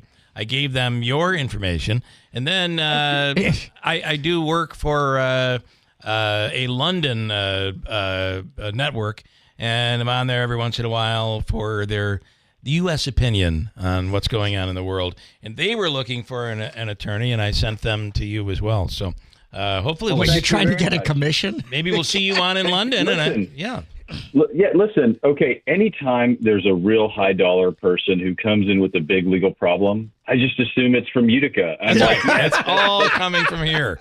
It's right. I ask them, do you remember who sent you? And they say, yeah, maybe, no. And I'm like, God, another Utica. This is a Utica one. Because we always end every conversation by saying, don't tell them I sent you. Okay, so I have to ask you a question. Yes. Okay, so you just said something just totally fascinating to me. Yes. Is Andrew in Fort Myers? Is that where he is? That is correct. Are you allowed to say? Yes. Okay, because I was on the radio in Fort Myers about 20 minutes ago, and they knew a lot of things about me that I was like, wait, because I don't talk to them much, and they're like, we know somebody. Got it. Okay, that is probably exactly where that's coming from. Absolutely right. So see how this works? It's such a small country we live in. Oh my gosh. Yeah. It was creepy. It was like they were like playing Guess Your Weight, and I was like, how do you people know this? It was a little odd. That's awesome. Here we are, and you're in such better hands upstate New York than sunny Florida. All right, let's start with, as you know, we do three topics. Jeremy, of course, is one of the great attorneys in the great state of Texas. And here's topic number one. Half the nation's states now have laws banning or regulating cell phones in schools. We're seeing that happen here in New York. I have my own opinion about this, but it just recently passed. Is this being challenged legally? I don't think they can. Really, there's not a lot to challenge. There really isn't. When you run a school, you control what comes in there. That is true. You can have a metal detector. You can't have drugs in there. You can. I mean, you micromanage the school lunches, right? Peanut allergies and things like that. I think a school phone ban. I think it's going to stand up. I really do. And it does have. I mean, look, half the states can't agree on anything, and if you've got this degree of consensus, it's happening. So it's funny because my belief is, I knew you're going to share it. I'm Rand Paul to an extent. My belief is that, listen, the schools, it's up to each individual school to find the policy that works best for them. Having the state create a law that is like, all right, you all have to follow this law. Although I think in New York's case, We don't really know the details yet because it's just coming out after the budget just passed. But I do think they're allowing schools to kind of do a little a la carte action and do what they feel is best. But, if the school can't get control of these kids and, they're cheating on their phones or they're on their phones and not paying attention, maybe there does need to be a law. I think if there is pushback, it's that people are saying, well, the local school districts need to have control of this because what happens if you have a special needs child? What happens if you have somebody who needs to do this? What if it's like my child who, listen, my kid, her friends are on their phone all day, every day. If I take my child's phone away for just 2 hours a day, she's going to be way behind. My child has to have her phone to be happy. Yes. And that's my job is to make her happy every minute of every day. Yes. That is that is parenthood. Who am I to deprive her of that, right? That is parenthood 2025. There's just no doubt. Thank you. That's right. All right. But you're right. I mean, in a lot of these things, people question that schools end up doing. And ultimately, like, for instance, there was all of this talk when the student read the speech at one of the colleges of NYU, and they went off script and went anti-Jewish or anti-Israel in their Palestinian protest. And they pulled the kid's diploma. And guess what? That kid was told beforehand, do not do this. It was an approved script. They didn't follow the rules. And schools have rules. And ultimately, I would think, Jeremy, this is, if you allow your commencement speakers to go up there and go willy-nilly and political, you've got 2,000 people sitting in the auditorium. All of a sudden, you could have a fight break out. I mean, you got to protect people. And that's one of the roles they have to play, I think. John Cougar Mellencamp said it the best. I find authority always wins. The great authority song. All right, number 2, Delaware's governor signs a bill allowing terminally ill patients to end their lives. Interesting. Fascinating stuff. 11 states have gotten on board with this, and you have to have a terminal diagnosis. That diagnosis has to be imminent within 6 months, and the doctor prescribes you something which you have to self-administer. You can't have a hospital do it. You can't have hospice do it. You have to be able to ingest it on your own to assure voluntariness, I guess. But this is a movement that's gaining a touch of steam throughout the country. It's. I mean, why is this important? I'm asking this of an attorney here, because ultimately, if you want to off yourself, you can do it without anybody's approval. You find a way to do it, sadly, and people do it. But I'm assuming this has a lot to do with finances and what you can get after suicide or not get. I mean, is that correct?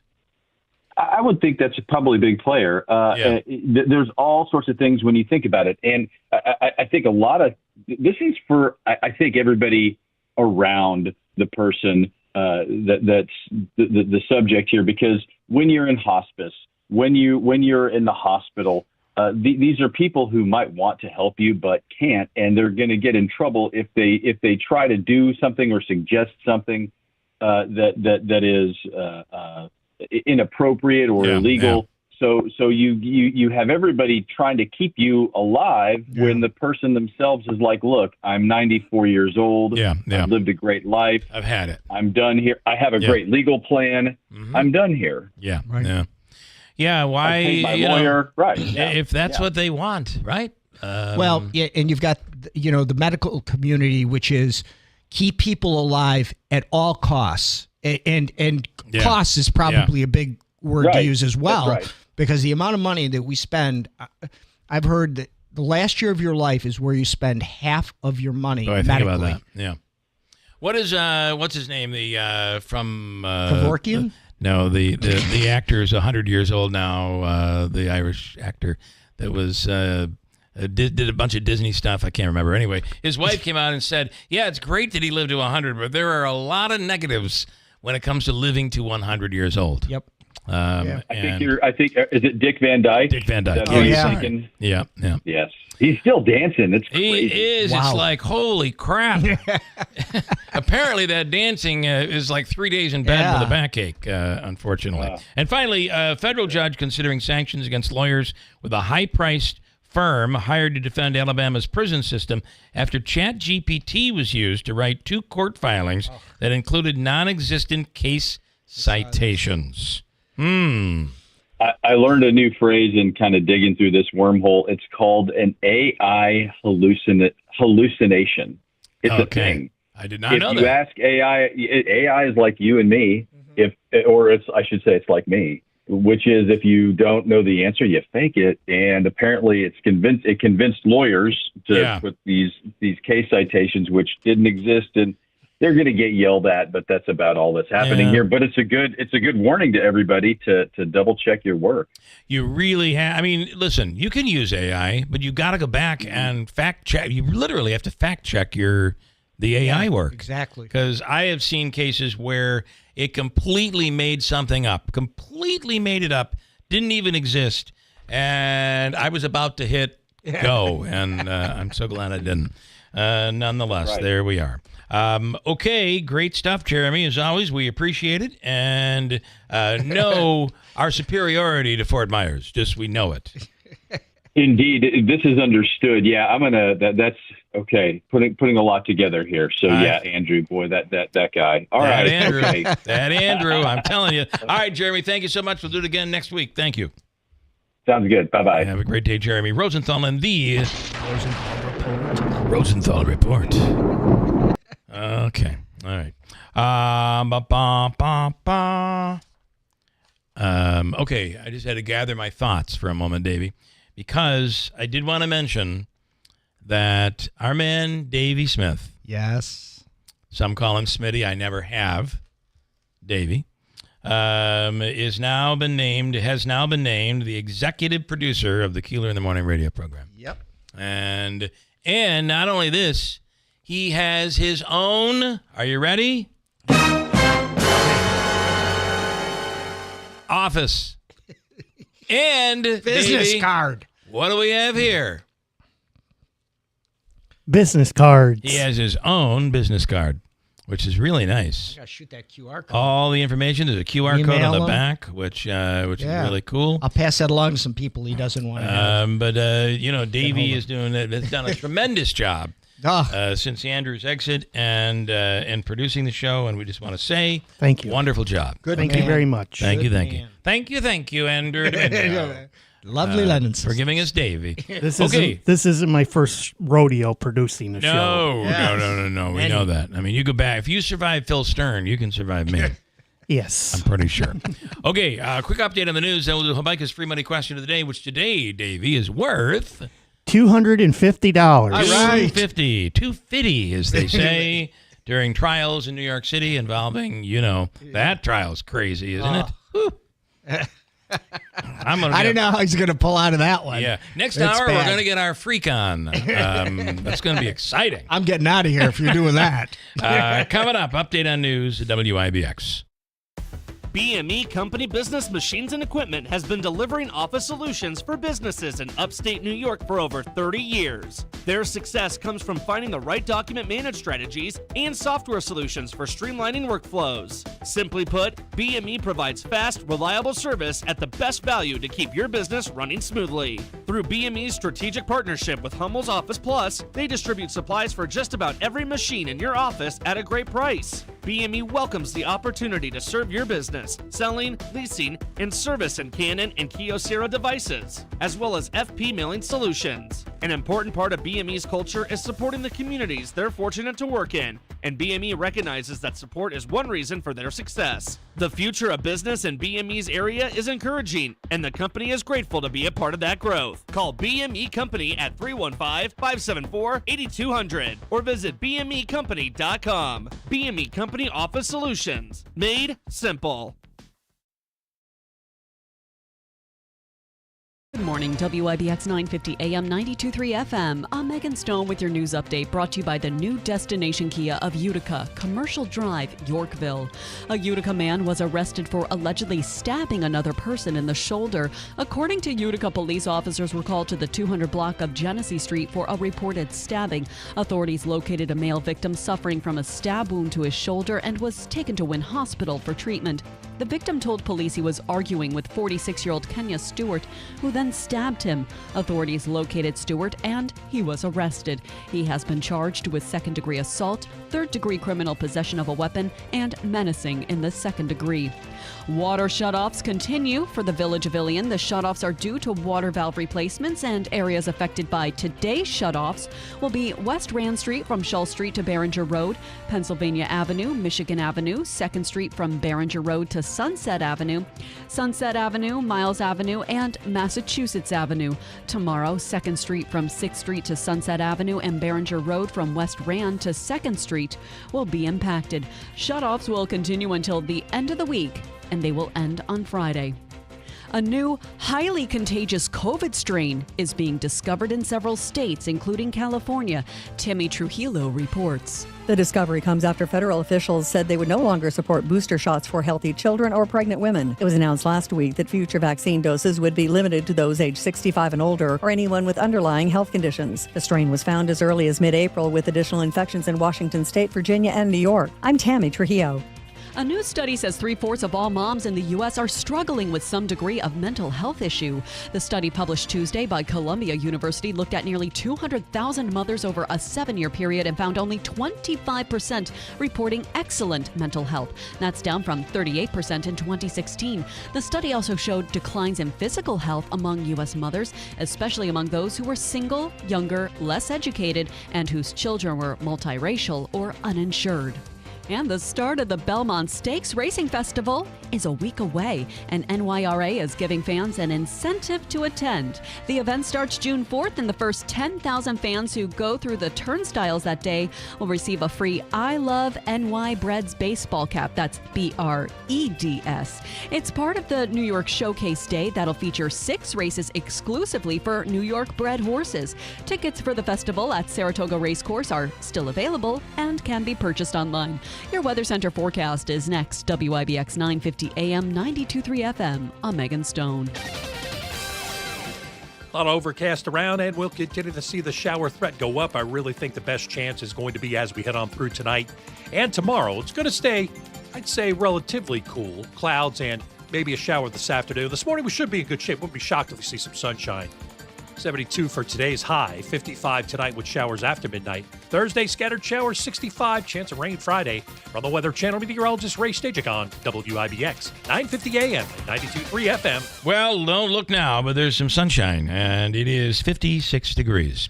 All right, as Davey said, our free money question of the day is worth how much money, Davey? $250. 250. 250. 50. So you're looking for caller number what? Caller number 7. 7th caller right now, 315-736-0186.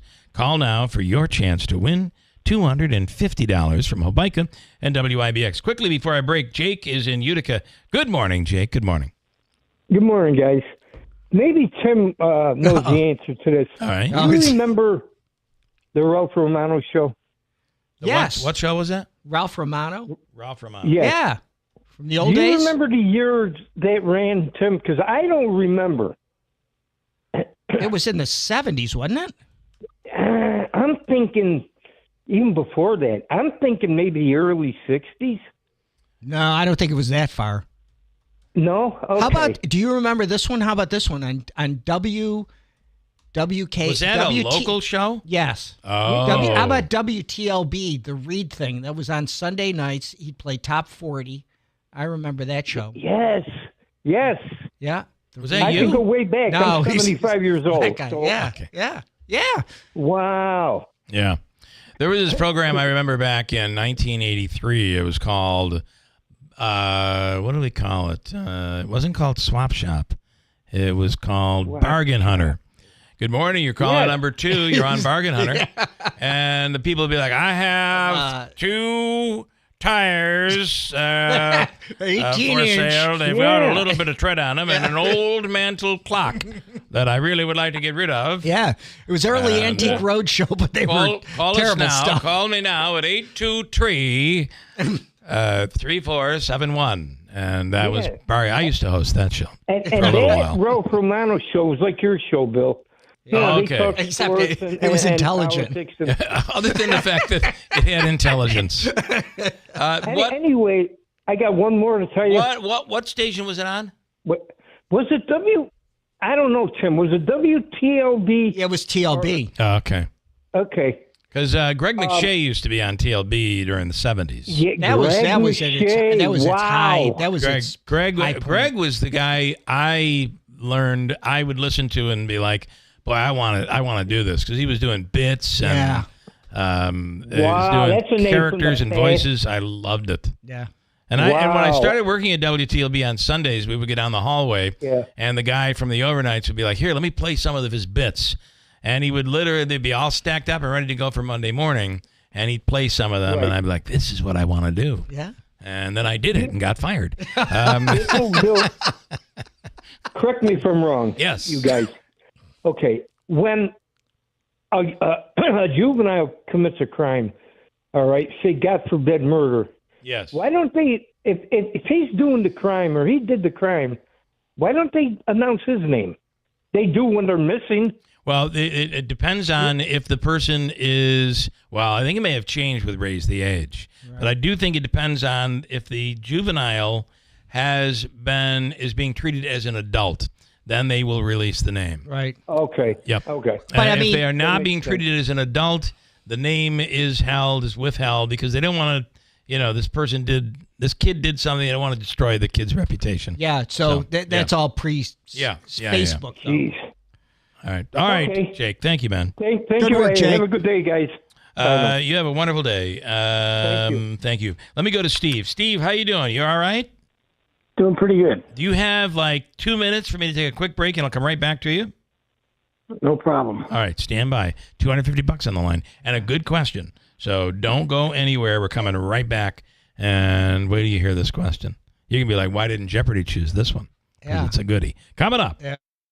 Mattress Express is proud to announce we have added Simmons Beauty Rest Black, Serta Eye Comfort, and Avocado, the big online brand, to our lineup in all of our stores. Go to mattressexpressny.com or call 1-800-NEW-BED. In life, we're often faced with difficult decisions. When it comes to caring for our loved one, the choice can be overwhelming. But amidst the uncertainties, there is one decision that stands out as an act of profound love and gratitude: choosing hospice care. Hospice care isn't just about medical support. It's about honoring the journey of those who've given their all to their families. It's about providing comfort, dignity, and peace in their final days, surrounded by loved ones. Choosing hospice is a way to give back to someone who has selflessly given their life to others. At Hospice and Palliative Care, we understand the weight of this choice. Our compassionate team is here to guide you through every step of the journey, providing personalized care that respects the individuality and dignity of your loved one. When it's time to say goodbye, choose hospice care. Choose love. Choose Hospice and Palliative Care, serving Oneida, Herkimer, and Eastern Madison counties.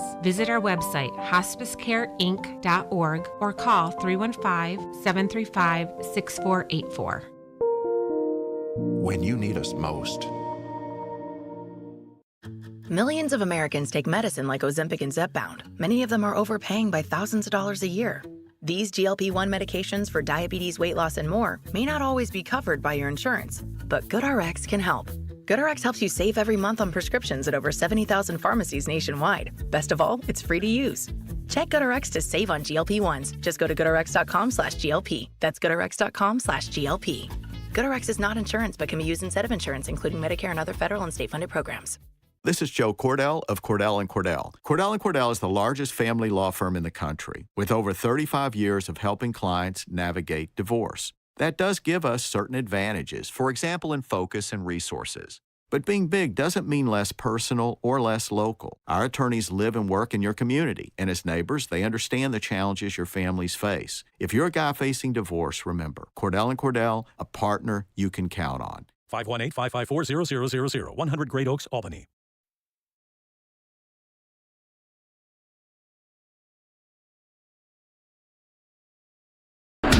WIBX. This is Keeler. WIBX 950 and 92.3 FM. Now back to the Keeler Show. And we're running behind today. I completely blame Tim Reed on this. Yeah. I got broad shoulders. Good morning. Davey, you'll have to let me know what time you want to the top. All right, good man.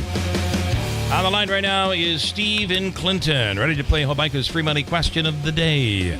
It is from the... Bill. Yes, sir. I'd like to do what I did last time. If you'll give me the $25 card, you can give my question to Tim, and if he gets it right, he can donate it to his favorite charity. Well, I would do that, except he told me. What a good man this guy is. That is really awesome. But I just gave him the answer. Yeah. So I'm sending you good vibes, though, Steve. He will send you good vibes, and this has actually been in the news, so it might be something you saw, you'll know it instantly, or you won't. It's one of those questions. So, are you ready? This is from the Hobica Law Firm, Joseph and Andrew Hobica, at 315-724-1600. Okay, here is your question. Okay. And I'm going to really explain this because... You have to, because otherwise originally it was terrible. It'll confuse the hell out of you. All right, here we go. How many years has it been since all living humans were located on planet Earth? In other words... Everyone was here. No one was living in space. See what I'm saying? How many years has it been since all living humans were located on planet Earth? And ready, go. I have no idea. Just pick a number. 2000. It's good that you said 2000 because that was the last year that all humans were living on Earth was in 2000. But we were looking for the number of years. So you'd say, is it 25? It was actually Halloween, I believe. Halloween in the year 2000. You're going to screw over poor Steven? Well, first of all, it came after the buzzer. It came after the buzzer. I'm his defender. You are his defender, yes. Well, why don't you pay him then? I got Davey's card. I'll give it to him. You can get hold of him. Well, the answer is 24 because it's October 30th or 31st, 2000. That was a good guess, though. That was a very good guess. Since 2000, the year 2000, there's been at least more than one, usually like 3 or 4, living in space and not just on planet Earth continuously for the last 24, close to 25 years. That's kind of a neat question. It is a neat question. I would call that a pisser, to be honest with you. If I were you, Steve, that isn't a neat question. It's terrible. How was I supposed to get that? All right, we will give you that $25 card you can use at Aquavino or Babes or Taylor and the Cook or the Odd Nexus. You stand by, Davey's going to hook you up. Thanks, Bill. All right, Stephen, thanks for being patient. Good work, We're Steve. way behind here this morning. If you're in need of masonry work, concrete work, it's Brand Construction. Concrete driveways and sidewalks, foundation repair, old stone walls and block walls, anything masonry. Boy, they've been doing it their entire lives. They know what they're doing. They get the job done right and right on time. For all of your masonry and concrete needs, Brank Construction. 315-894-3481. Next hour, Ryan Nobles requested this. He said, I would love to be able to interview the county executive on what's going on right now. We're doing it. Coming up. From the Stanley Theater Studio, WIBX Utica, Rome, W295EI, WIBX 950 and 92.3 FM, a Town Square media station. A Russian reaction to a Trump criticism. I'm Dave Anthony, Fox News. Days after the president called Russian leader Vladimir Putin absolutely crazy and he's playing with fire, as the war in Ukraine rages. Putin's lackey, Dmitry Medvedev, who served as the bridge between Putin's presidential terms, has posted an implicit threat as President Trump is weighing these harsh sanctions on Russia. Medvedev writes, regarding Trump's words about Putin playing with fire and really bad things happening to Russia, I only know of one really bad thing, World War III. I hope Trump understands this. It comes after President Trump expressed frustration that Putin's continuing to stall peace talks while bombarding Ukraine. That's Fox's Jackie Heinrich at the White House. Ukraine's President Volodymyr Zelensky is in Germany for talks with the new chancellor, who's a big supporter of helping Ukraine battle Russia.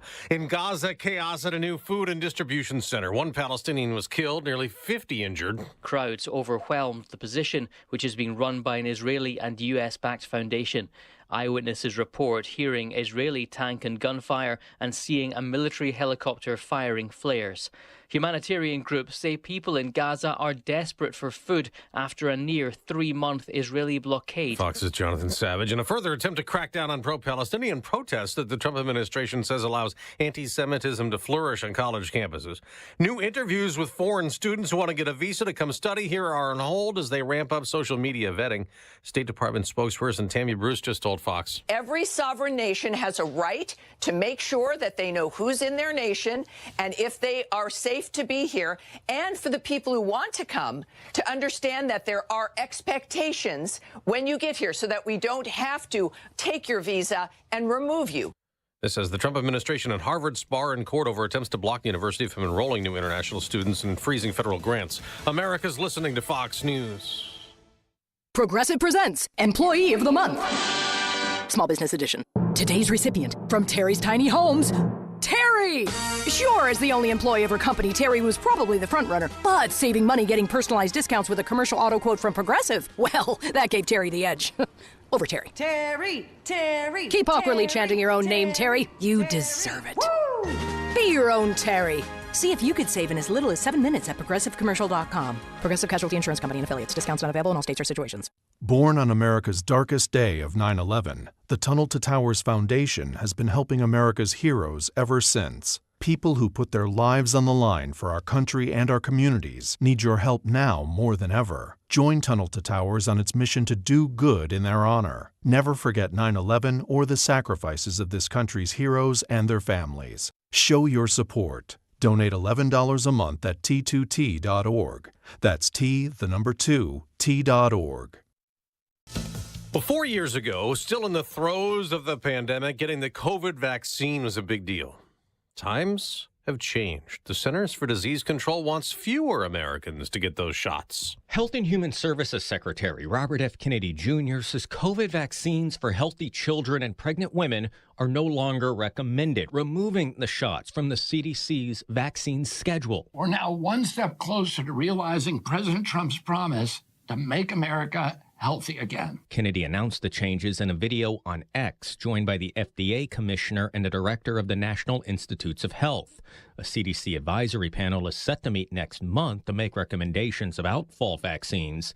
Last week, the FDA announced routine COVID vaccine approvals will be limited to seniors and those with underlying health risk. At the White House, Jared Halpern, Fox News. Another failure for SpaceX testing its new Starship rocket that blasted off in Texas. Elon Musk's SpaceX rocket Starship launched but tumbled out of control and broke apart, spinning toward an uncontrolled landing in the Indian Ocean. Fuel leaks are being cited as one of the causes. SpaceX later confirmed the incident, saying the spacecraft experienced, quote, a rapid, unscheduled disassembly. Musk said in a post on X that it was a big improvement over the last 2 demos, which ended in flames over the Atlantic. He also says he plans for a Starship to launch every 3 to 4 weeks for the next 3 flights. Tanya J. Powers, Fox News. On Wall Street, stock futures are mixed, not moving much the day after a big surge for the Dow and the NASDAQ. Now to the NBA playoffs. That's it. The Indiana Pacers are 1 win away from the NBA Finals. The final call on TNT. Indiana beat New York 130-121, giving the Pacers a 3-1 lead over the Knicks in the Eastern Conference Finals. In hockey, Edmonton takes a 3-1 lead in the NHL Western Conference Final. The Oilers beat the Dallas Stars 4-1.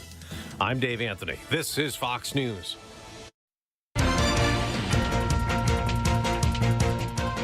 Good morning. WIBX 950 AM 92.3 FM news time is 8:05. I'm Megan Stone with your news update brought to you by the new destination Kia of Utica, Commercial Drive, Yorkville.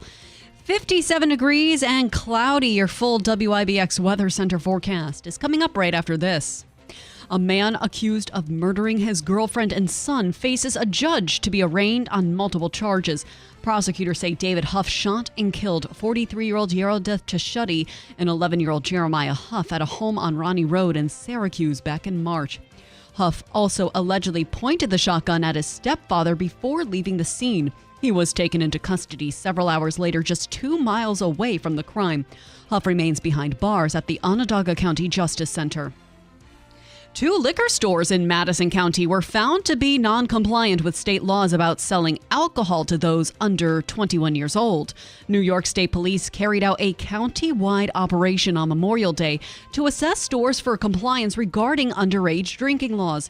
The 2 stores that failed the sting operation were Aldi in Cazenovia and Village Wine and Spirits in Hamilton. 70-year-old Carol Gohl from Aldi and 31-year-old Jesse Gotham from Village Wine and Spirits were charged with unlawfully dealing with a child and the prohibited sale of alcohol to a person under 21. 14 other stores in Madison County were found to be in compliance. The Waterville Central School District has a new superintendent. The local Board of Education appointed Zachary Abbey, a 2001 graduate of the district. He is set to assume his superintendent duties on July 1st to replace outgoing superintendent Dr. Jennifer Spring, who oversaw the district since 2021. Abbey previously taught math at Waterville Junior-Senior High School from 2008 to 2015 and served as Herkimer Central School District's middle school principal and assistant principal of the high school. The Board of Ed will arrange a meet and greet event with Abbey, but a date has not yet been set. State police are revealing the results of their latest crackdown on dangerous driving. From May 23rd through Monday, over 12,000 tickets were handed out for offenses such as distracted driving, DWI, and seatbelt violations. In the central New York region, there were almost 1,000 tickets issued, and 291 of them were for speeding. During last year's statewide Memorial Day weekend campaign, there were just under 11,000 tickets issued. And humans could soon have the ability to see in the dark and with their eyes closed, thanks to nanotechnology. Scientists from China and the University of Massachusetts Chan Medical School have created contact lenses infused with specialized nanoparticles that let people see in the dark and in the fog. The nanoparticles absorb infrared light and convert it into images the human eye cannot usually see. The lenses have only been tested on a small group of people in China with normal vision. The study was supported by the Human Frontier Science Program. Your WIBX news time is 8:08. Here is your full weather forecast. A lot of overcast around, and we'll continue to see the shower threat go up. I really think the best chance is going to be as we head on through tonight and tomorrow. It's going to stay, I'd say, relatively cool. Clouds and maybe a shower this afternoon. This morning we should be in good shape. Wouldn't be shocked if we see some sunshine. 72 for today's high, 55 tonight with showers after midnight. Thursday, scattered showers, 65, chance of rain Friday. From the Weather Channel, meteorologist Ray Stajic on WIBX, 950 AM, 92.3 FM. Right now it's 58 and cloudy. Let's take a look at sports. Brought to you by IBEW Local 43 Sports Desk. The Pacers, they are a win away from the NBA Finals. This could be it for the Knicks because they took them down 130-121 in Game 4 of the Eastern Conference Finals. Tyrese Halliburton became the first player in playoff history with 32 points, 15 assists, and 12 rebounds without committing a single turnover. Indy can advance with a win over New York on Thursday. Out west, the Thunder, they could eliminate the Timberwolves in Game 5 tonight. The Oilers one win away from going back to the Stanley Cup Final. The defending Western Conference champs took a 3-1 lead in the conference final after topping the Stars 4-1 in Game 4. The Oilers look to book their trip to the Cup when they visit Dallas for Game 5 tomorrow night. In the Eastern Conference Final, the Panthers, they are also one win away from being able to defend their title. They visit the Hurricanes in Game 5 tonight. The Mets claiming a series victory after topping the White Sox 6-4. Pete Alonso and Jared Young each went deep with a 2-run blast in the bottom of the first. New York has won 4 in a row, and they look to sweep Chicago in this afternoon's finale. The Yankees, they were able to hold off the Angels for a victory of 3-2. Ben Rice and Oswald Peraza each went deep with the solo homer.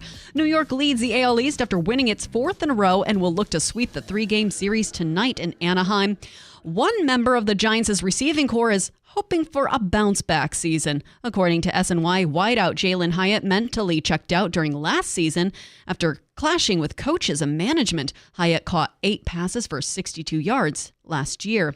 Jets safety Andre Sisco is looking forward to the upcoming season. He said he thinks the Jets' secondary should set the bar for what high-level play looks like around the league. The 25-year-old signed with New York as a free agent in March after spending his first 4 years with the Jags. And the action continues on the clay courts at the French Open. Top 10 seeds Alexander Zverev, Jake Draper, Novak Djokovic, and Alex de Minaur each punched their ticket into the second round. Ethan Quinn advanced with an upset 4-set victory over 16-seed Grigor Dimitrov, which follows Americans Alexander Kovacevic, Mackenzie McDonald, and Lerner Tien. They were each eliminated from the tournament. Over on the women's side, second-seeded Coco Gauff and third-seeded Jessica Pegula cruised to straight-set victories.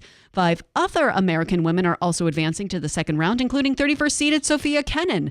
The second round begins early this morning at Roland Garros. Your WIBX news time is 8:11, 58 degrees under cloudy skies. WIBX 950 AM, 92.3 FM. I'm Megan Stone.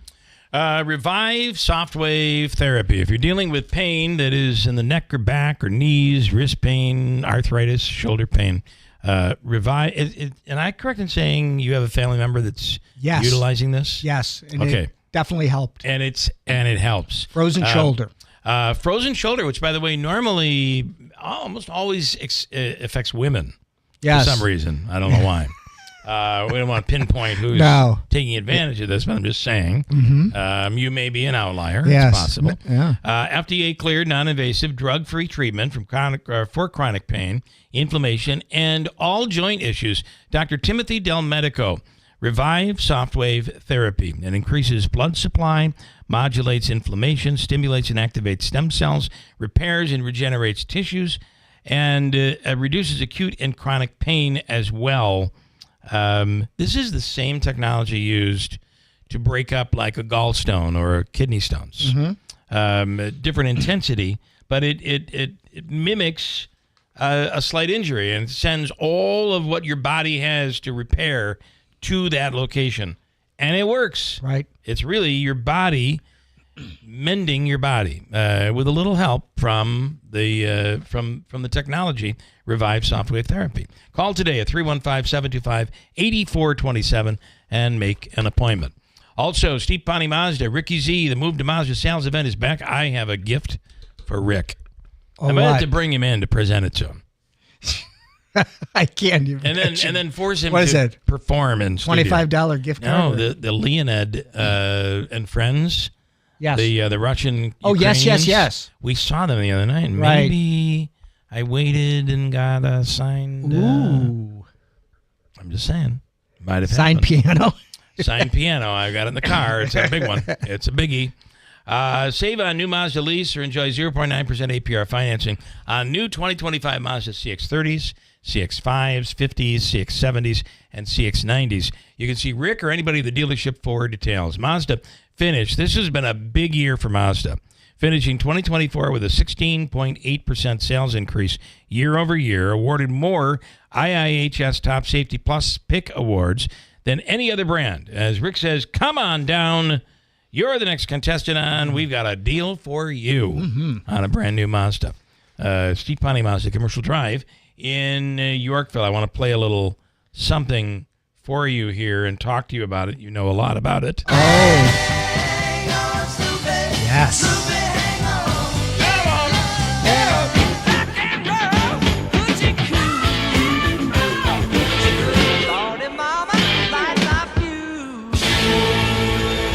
I did not know that Rick Derringer was the lead singer in the McCoys. The McCoys, 1965. Did not know that. Yes. I was one. But one of the great songs that Hang On Sloopy. Oh, yeah. Yeah. And then Rock and Roll Hoochie Coo and all of that. But he also... With Edgar Winter. Was right with Edgar Winter Band. Rick Derringer has died at the age of 77. He did stuff with Edgar Winter, Steely Dan. Yes. There is a group, it's funny, we were talking about Leonid and Friends because their whole thing is about the studio performance. Yep. Where they get it so close to the original studio recording. And then they go out and on tour, and it's different. Performing live is always going to be somewhat different. It took a while for Steely Dan to want to hit the road. Live. They didn't like to perform live. I hated it because they felt they didn't sound good live. Right. Because they were such perfectionists. Yes. When it came to the performance. I did not know this. Do you know who played guitar on Bonnie Tyler's Total Eclipse of the Heart? Let me think. Was it Rick Derringer? Eric Clapton. Oh. We took a side turn. I threw a little something in there. Like, wow. No, Clapton? It was Rick Derringer. Oh, you're right. Good. I just didn't want you to get another Joe question. Bonamassa. Another question right. Yeah. Total Eclipse of the Heart. He played I don't love that song. Guitar on that. I hate that song.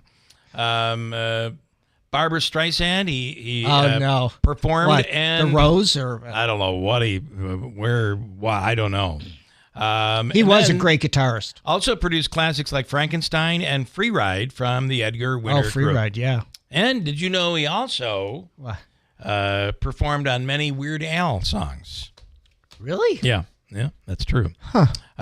Rick Derringer had a rare occasion with one of his songs that ended up crossing the political aisle. Oh no! Oh well, you've been digging that political aisle a lot today. Might as well keep going down the aisle. I got people a little upended earlier this morning, but let me just say this: the good news about this is it crossed political ideology. What made everyone mad? It made everybody happy. In 1985, he produced the World Wrestling Federation's The Wrestling album. Davey should remember this. Most notable among his songs was the Hulk Hogan theme song, Real American.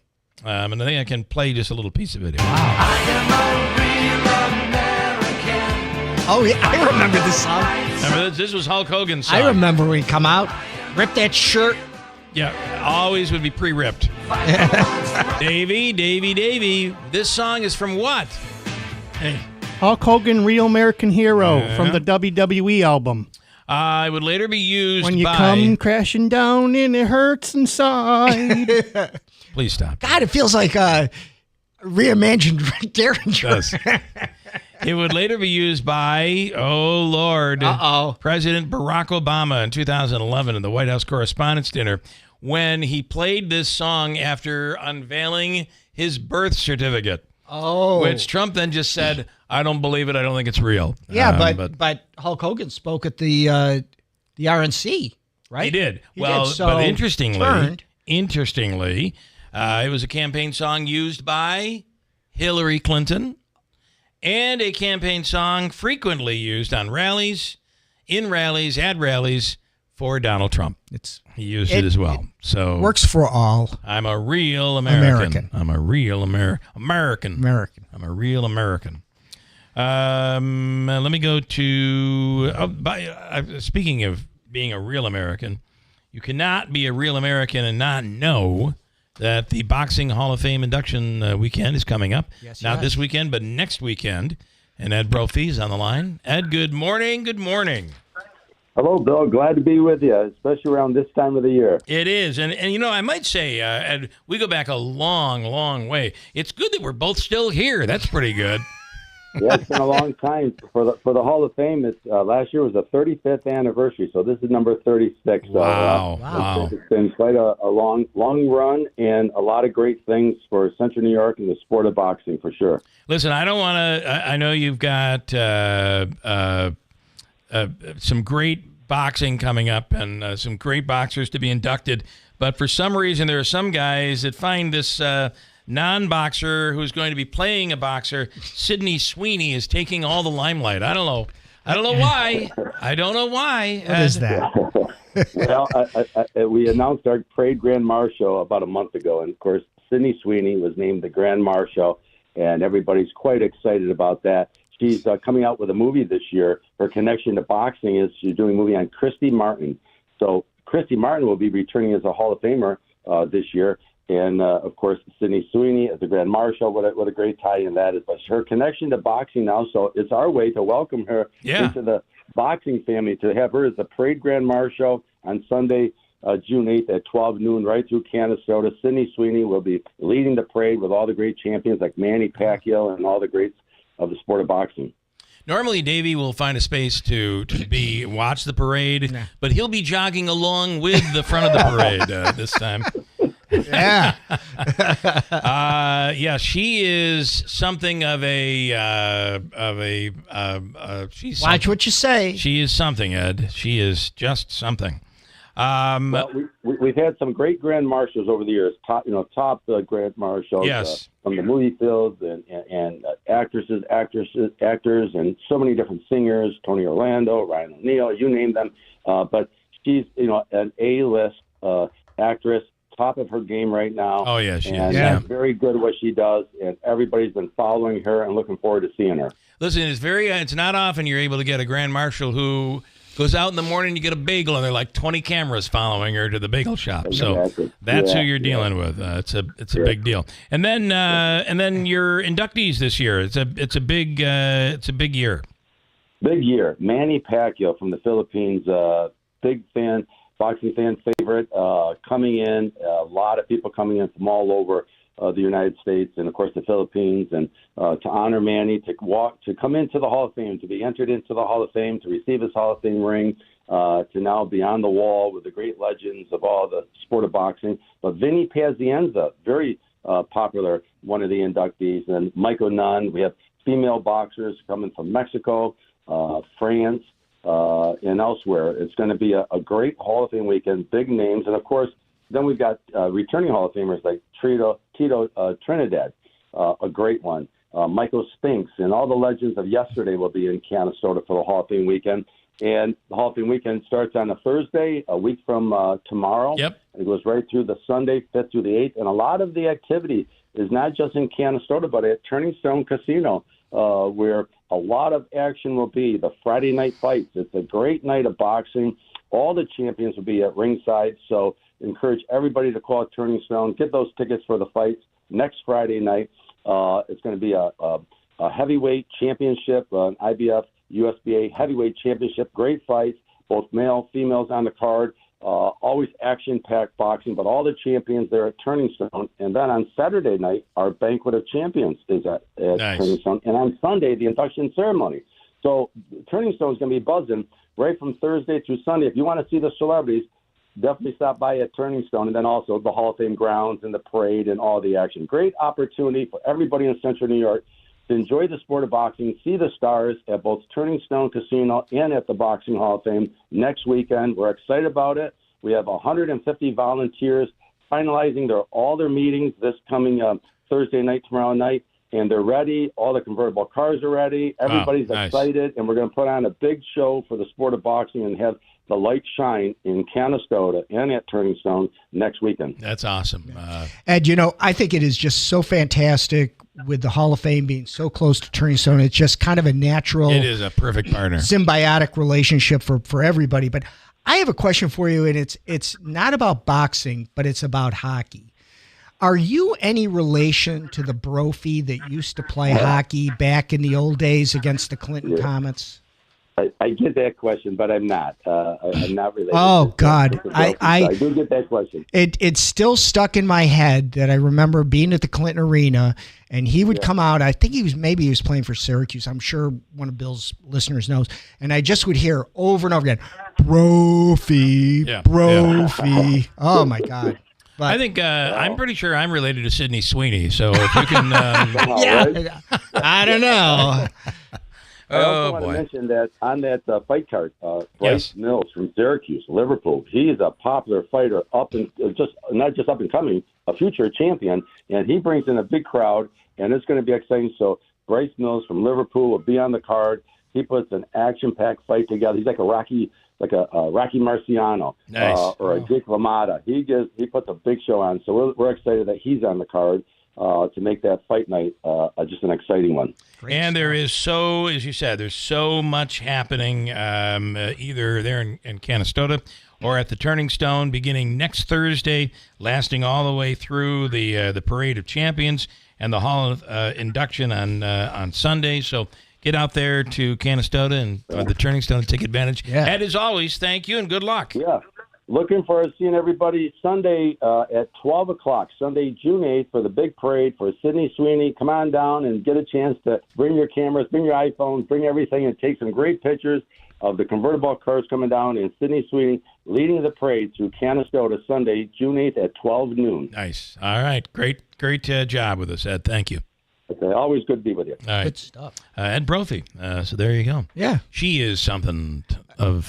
So, I mean, there are very few, after how many years? What? It's just like, well, Yeah. whatever.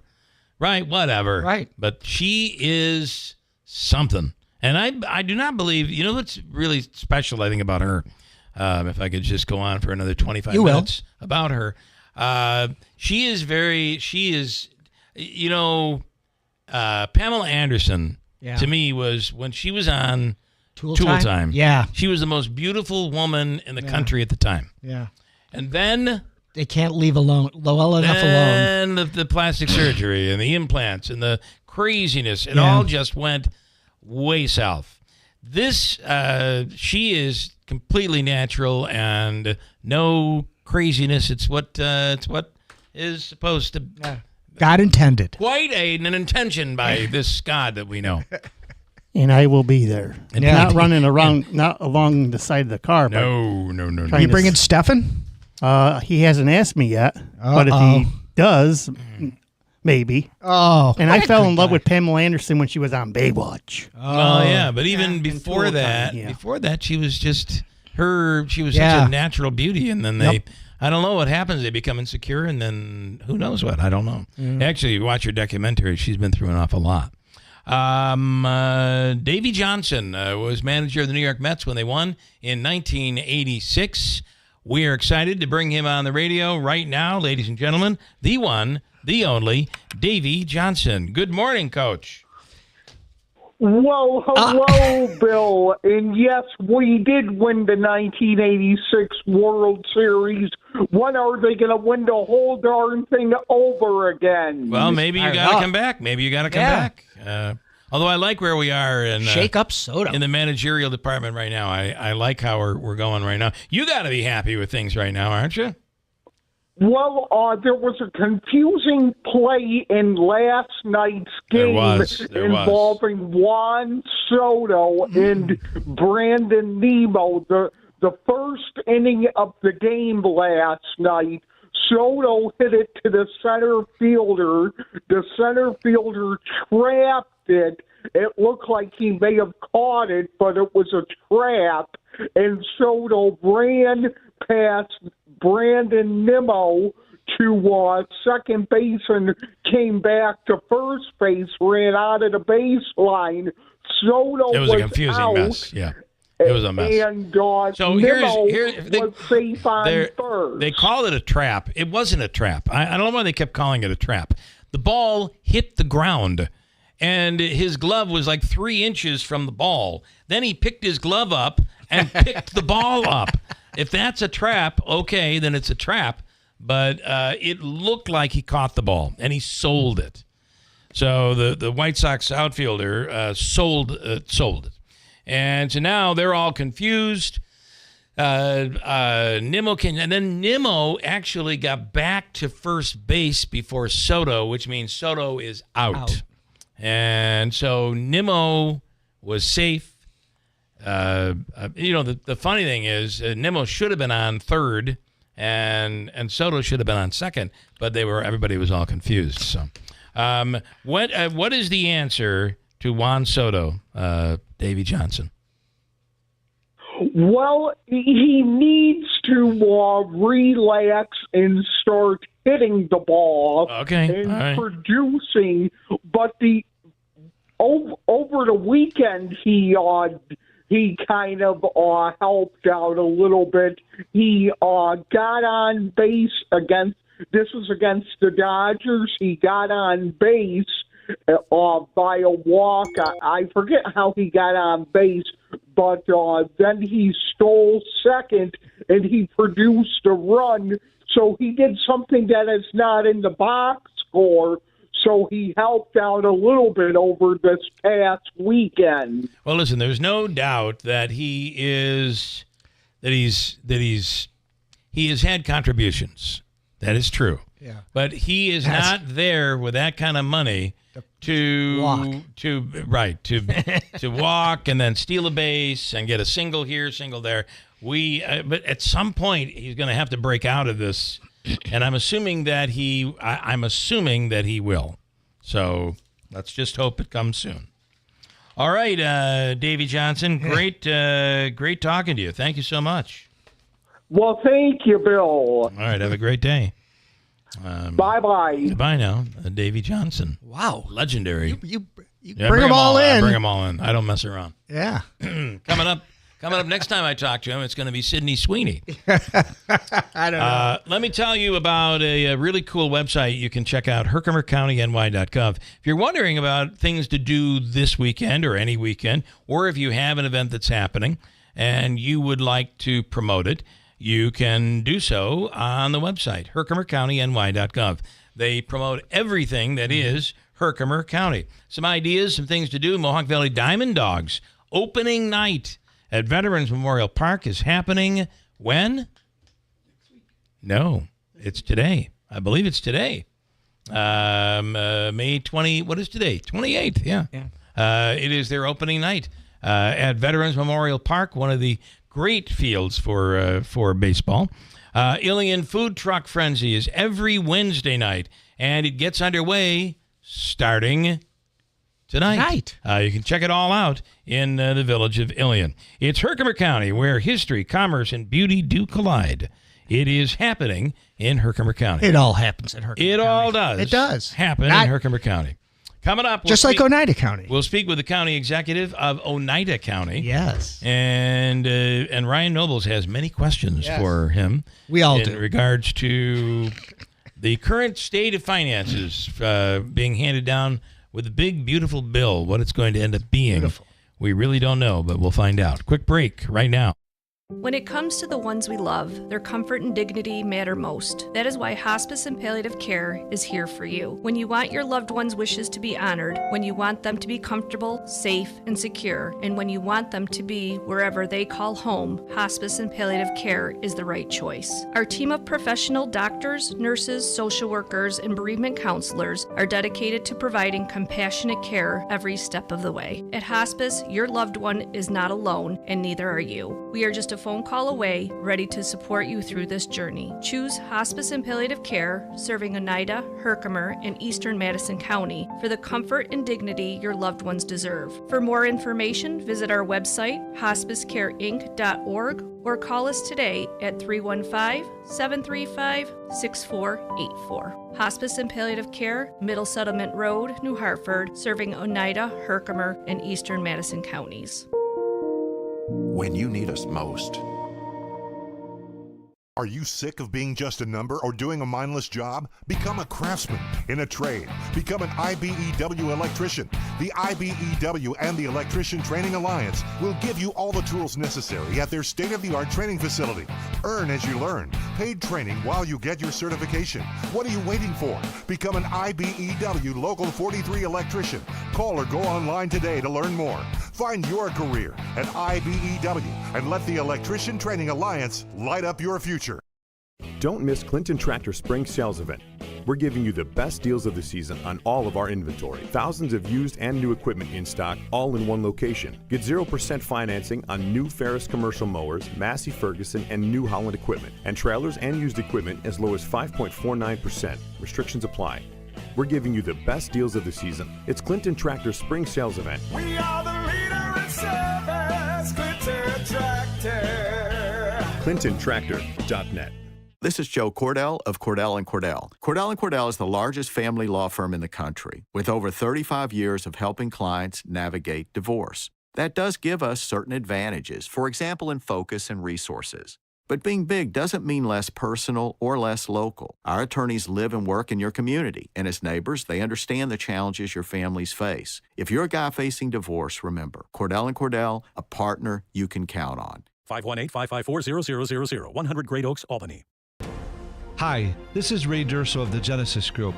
If you're interested in keeping up with events and news in the Mohawk Valley region, I have the show for you. It's called This Week in the Mohawk Valley, and it airs every Sunday on WIBX. Join us as we talk with area business leaders, elected officials, law enforcement, educators, and more. Don't miss This Week in the Mohawk Valley every Sunday at 9 a.m. on WIBX 950 a.m. 92.3 FM.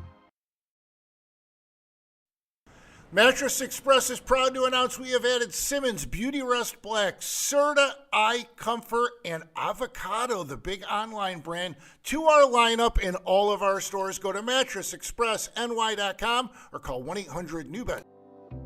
Hi folks, this is Rob Hilton. Your family is your greatest treasure. Is your estate plan ready to protect them when it matters most? At Hilton Estate and Elder Law, we understand the importance of getting it right. That's why we offer a free review of your current plan. Together we'll assess it and provide honest feedback to ensure it truly works. No cost, no obligation, just confidence and peace of mind. Let's prepare for the future together. Schedule a free review today. Hilton, you know the name, they know the law. Good morning, WIBX 950 AM 92.3 FM. I'm Megan Stone with your news update brought to you by the new destination Kia of Utica, Commercial Drive, Yorkville. Utica Fire is investigating what caused a fire on Whitesboro Street. The blaze erupted around 8:15 Monday morning. Firefighters said flames were coming from the right side of the house and the enclosed right porch. The fire was spreading to the upper level by the time authorities responded. Firefighters managed to control the blaze and put out hot spots on the roof, porch, and ceiling. In all, it took about an hour to control the fire. Authorities are now investigating what caused the blaze, with the Utica Fire Marshal's office overseeing the investigation. Roughly $1.5 million is heading to Herkimer, Madison, Oneida, and Otsego County to help at-risk youth with summer jobs and training. The funds are coming from the New York State Summer Youth Employment Program, which will help counties establish professional training for at-risk youth between the ages of 14 and 20 years old so they can develop skills necessary for potential career paths. Herkimer is receiving roughly $200,000, Madison County with about $210,000, Oneida receiving the lion's share at about $724,000, and Otsego County with about $220,000. Can you order marijuana online? A growing number of cannabis dispensaries in the lower Hudson Valley are allowing online ordering. Some stores in Westchester and Rockland counties will even deliver to you for a fee. Customers must be adults, 21 and up. Choose from an online menu and select either in-store pot pickup or delivery. It's not surprising that New York cannabis dispensaries are playing catch-up after the first one opened in late December 2022. The National Institutes of Health says between 2022 and 2023, 85% of 175 pot shops surveyed in the 5 major U.S. cities were offering online sales. And General Motors pouring almost $1 billion into its Tonawanda propulsion plant for equipment and machinery upgrades.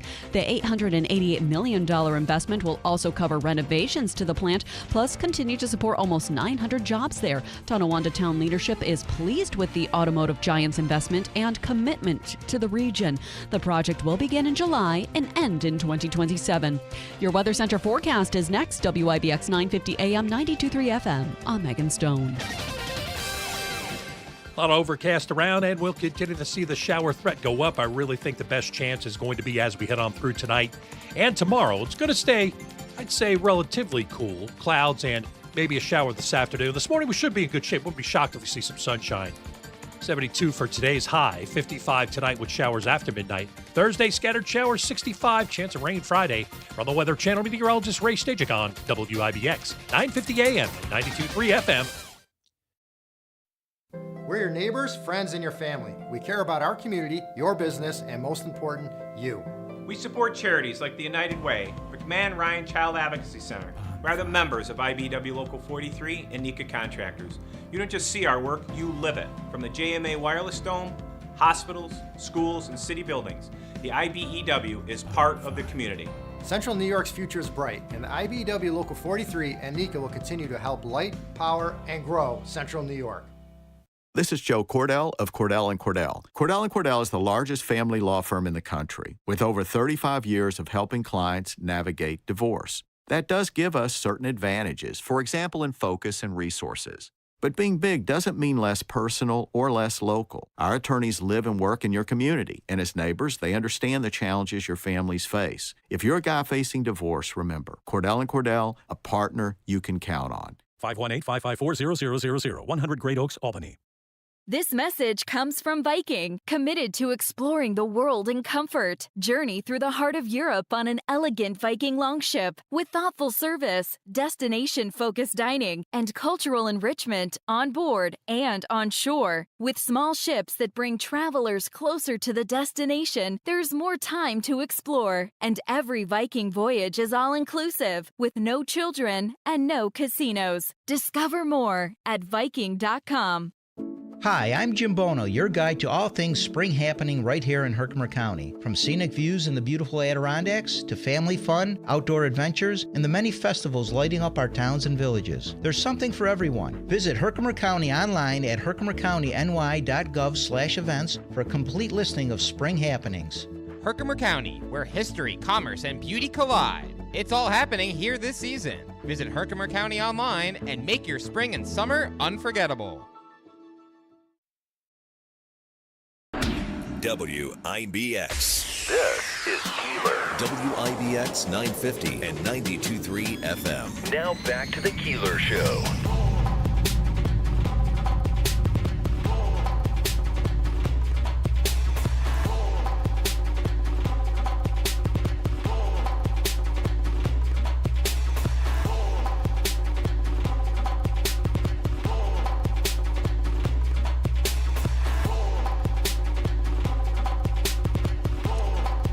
Well, good morning. Good morning. I want to tell you the Falcon Clinic in Washington Mills is accepting new patients if you're in need of a new family doctor. In fact, we'll be talking to Dr. Shemolinsky and Dr. Zielinski tomorrow. If you're in need of a new family doctor, or this is important, if you just would like a second opinion on something, they have you covered, and they're incredibly thorough, which I love. Reach out today to the Falcon Clinic and schedule an appointment. If you are in need of a new family doctor, they're accepting new patients as well. 315-507-4751, the Falcon Clinic in Washington Mills. And the official coffee of the radio program is from Daylight Donuts. Their Seattle's best coffee is just so good. And you know what? It'll be warm enough today to try a nice coffee. Their amazing cold brew coffee. Everything is made fresh every single morning, including the donuts, the croissants. And now, introducing the new breakfast sandwich, the egg white frittata, made with egg white, spinach, tomato, and feta cheese on a bagel, English muffin, or the croissant. Daylight Donuts in the village of New Hartford. Now, I was trying to pronounce it the way my wife will pronounce it when we travel. Yeah. And I think she pronounces it like croissant. Croissant. And then I did it, and she was here yesterday, and on the way home, she's like, you sound pretty stupid when you say it that way. Just say croissant. I mean, consider your audience. You're in America. It's a croissant. American. It's a croissant. Croissant. Yeah. She waxed eloquently about the frittata. She really loved that. She did. That is a good sandwich if you get a chance. It's really, really good. All right, Ryan Nobles from NBC on the line right now. Ryan, good morning. Bill, good morning. Thank you for the culture this morning. I appreciate it. You're welcome.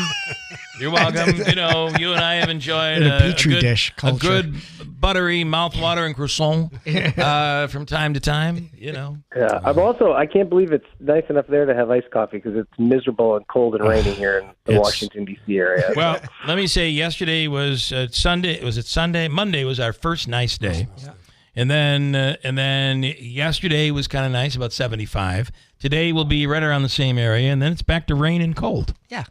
Terrible. So it must be you're getting what we've got. So I'm sending that up your way. I hope that's okay. That's fine. And by the way, next week, at least here, it looks like 70s and 80s, like maybe a change. So, man, this has been the worst spring. Okay, Ryan, good morning. What do you want to hit on? First of all, I stepped in a little bit today, but purposely, when I just reminded a few people who said I have, what do they call it? TDS, which is Trump derangement syndrome. And I said, actually, TDS means Trump delusional syndrome, where the man can do no wrong. And you can imagine, Ryan, that went over really well. Yes. Everyone was highly supportive. They were very, very supportive of me. And the short joke started immediately. And that went downhill from there. But the fact is, this Putin thing is bad. It is a major error, and how do you rebound from all of this? I ask you, what's next here? Well, I saw somebody post on X a couple of days ago in reaction to Donald Trump's sudden epiphany that Vladimir Putin may not be a good guy, and compared it to someone watching the movie The Sixth Sense for the 10th time, and on the 10th time saying, "Oh wow, he's been dead the entire time." Bruce Willis good character. movie, yes. I just don't see how anybody is shocked that this is the way that Vladimir Putin has handled this situation. Chief among them, Donald Trump.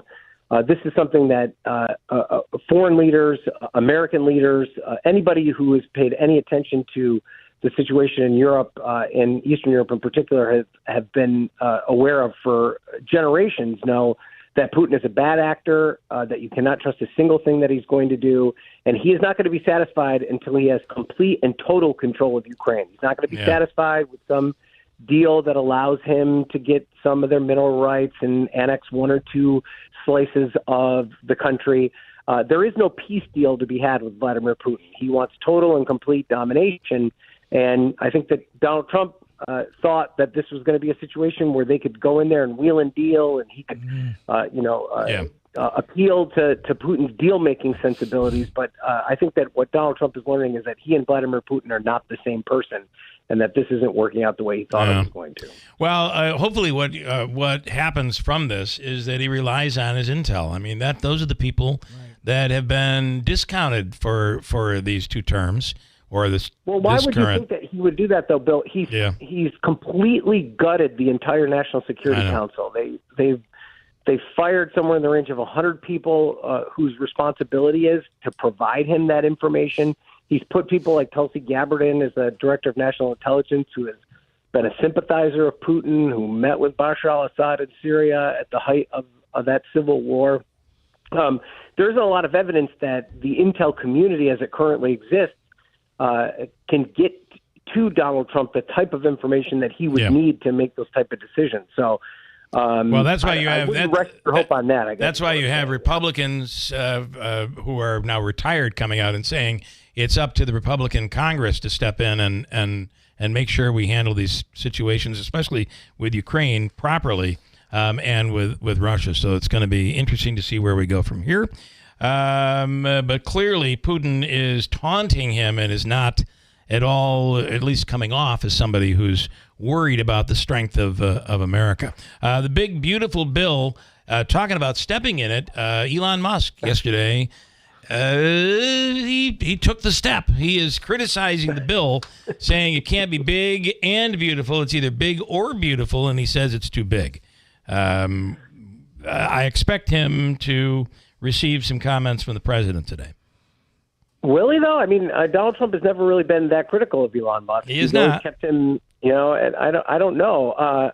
My question is whether or not Musk's comments lead to Trump maybe taking a second look at the package. I think that Musk said out loud what a lot of congressional Republicans have been saying, particularly hard-right congressional Republicans who've been watched this process play itself out, is that this bill doesn't really save that much money, and that you really cannot fundamentally talk about reining in the deficit, at least from a cuts side perspective, unless you really look at reforming the entitlement programs. And, from the way that this process works, and it's a little too in the weeds probably for most of your listeners, is that there's only a certain set of policy issues that Republicans can address with only Republican votes. Right. Through this reconciliation process. So that, for instance, they can't touch Social Security. That's off the table. They really can't touch Medicare in the wide swath that they'd probably like to. Medicaid is the only portion of it where they have a lot of oversight. They could obviously rein in the Pentagon's budget if they want, but there's no will to do that. So, if you're not really going to have a conversation about what it's going to take to reduce the deficit, all of this stuff is really on the margins. And there'll be some kind of window dressing where they can show, they're going to try and force work requirements on Medicaid. They're going to try and change the eligibility timetable, making you make sure that you've got to re-up every 6 months as opposed to a year. And that will probably provide some savings on the margins.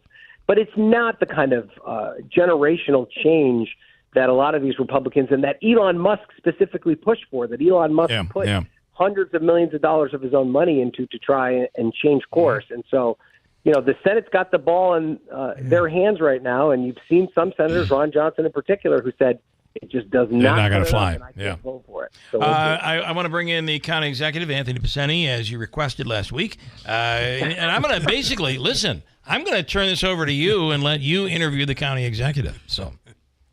Oh, wow. That's exciting. Yeah. I'm going to the bathroom. I'll see you in a second. I'll say. Well, is this interview going to be on the Today Show, though? It might. It could happen. It could happen. Just be aware. I got Bill on the Ryan. Show, so it's not out of the realm of possibility. So when you see this process play itself out, Mr. County Executive, I mean, where do you not even know, from your perspective, you're the actual practitioner here. You're the one that is actually delivering the benefits. Will it take several steps along this process before you find out just how big the impact will be on you? Because it's going to have to go through the state first, right, before you understand just how devastating these cuts could be, right? Well, it does, and what the cuts do, and everybody looks at it that, and I would agree with Elon Musk in terms of it's either one or the other. It can't be both. Yeah. But the point of the cuts is one thing, and everybody looking at it that yes, we should change the structure, and obviously, as you said, that's kind of the low-hanging fruit that Congress can grab onto because they're not going to touch Social Security, Medicare, or the other programs. So Medicaid is kind of the easy one for them to go at now. But the point, though, is in not only cutting services and programs and putting more requirements, which, look, we all think there should be at times. Yeah. But it passes more of the costs down to the states. And that's where it hits my budget because New York State doesn't pick up, as you know, the entire or the other 50% of Medicaid. They pass that 25% on to the counties. So if it's a $13 billion hit to New York, spread that around to the 62, really New York City and then the 57. And we're looking at, I mean, I'm already paying $55 million a year in Medicaid. And when you look at our budget of, $550 million, a lot. I mean, there That's it a is. lot. Yeah. There it is. There's the 10% there. So, that is, and when that goes up, I have no place to go, but whether I have to raise taxes or whatever, because there's just not enough room anymore. And New York has never made the move, to reduce that burden on the county's end of things. And the other thing, I said this last week, and when we talked about it, when they reformed, welfare under the Clinton administration years ago, and did welfare to work and all the things, put the 5-year limit on, which is kind of a similar way of dealing with the work requirements here. New York State then turned around and said, well, we're going to put safety net in so people can jump over, after 5 years into this program. So, I'm in the spot where I've got to deal with both ends of it. What the federal government hands is one thing, but handing it to the state of New York is a totally different animal. So I'm dealing with that aspect of it, as are, the other, like I said, 57 other counties.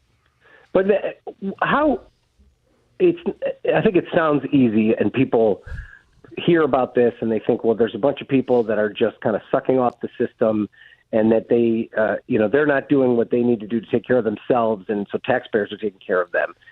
In reality, though, if you lose this funding and you got to choose between cuts versus raising taxes, which I'm sure your tax base can't handle any increase in their taxes.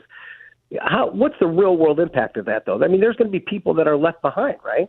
Well, the real world impact is, I mean, there is a, in terms of especially a community like ours where we have a larger elderly population, in which Right. Medicaid is being used in the in the nursing home system to a great extent, and so that is not that is not the impact on the able-bodied people that that seem to get the targeted point of this. Now, are there able-bodied that are on Medicaid? Of course there are, and that's why the requirements are not a bad thing.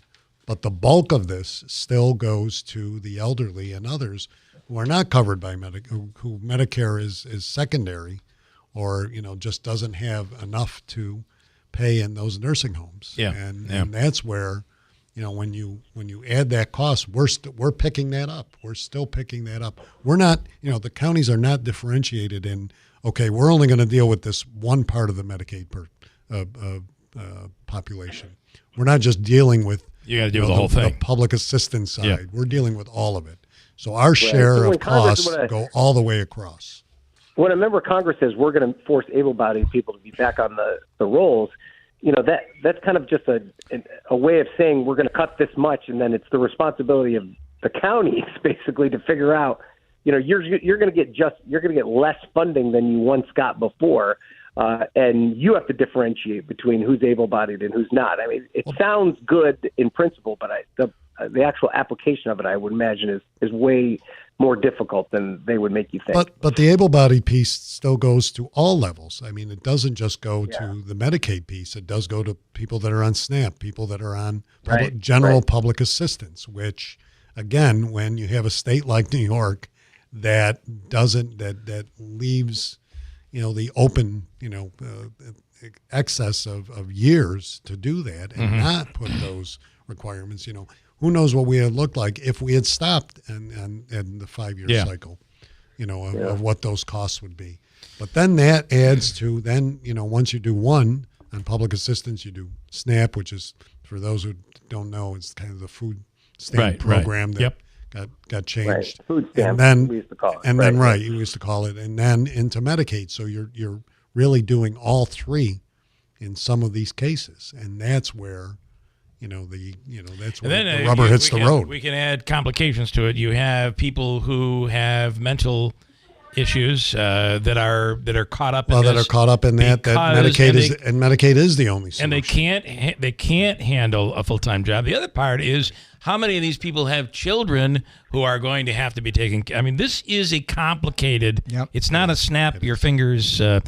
Brian, I can't believe you didn't ask the most important question of all, so I guess I will. Oh, God. When is Soto going to turn things around? As a Yankees fan, you should know the answer to this.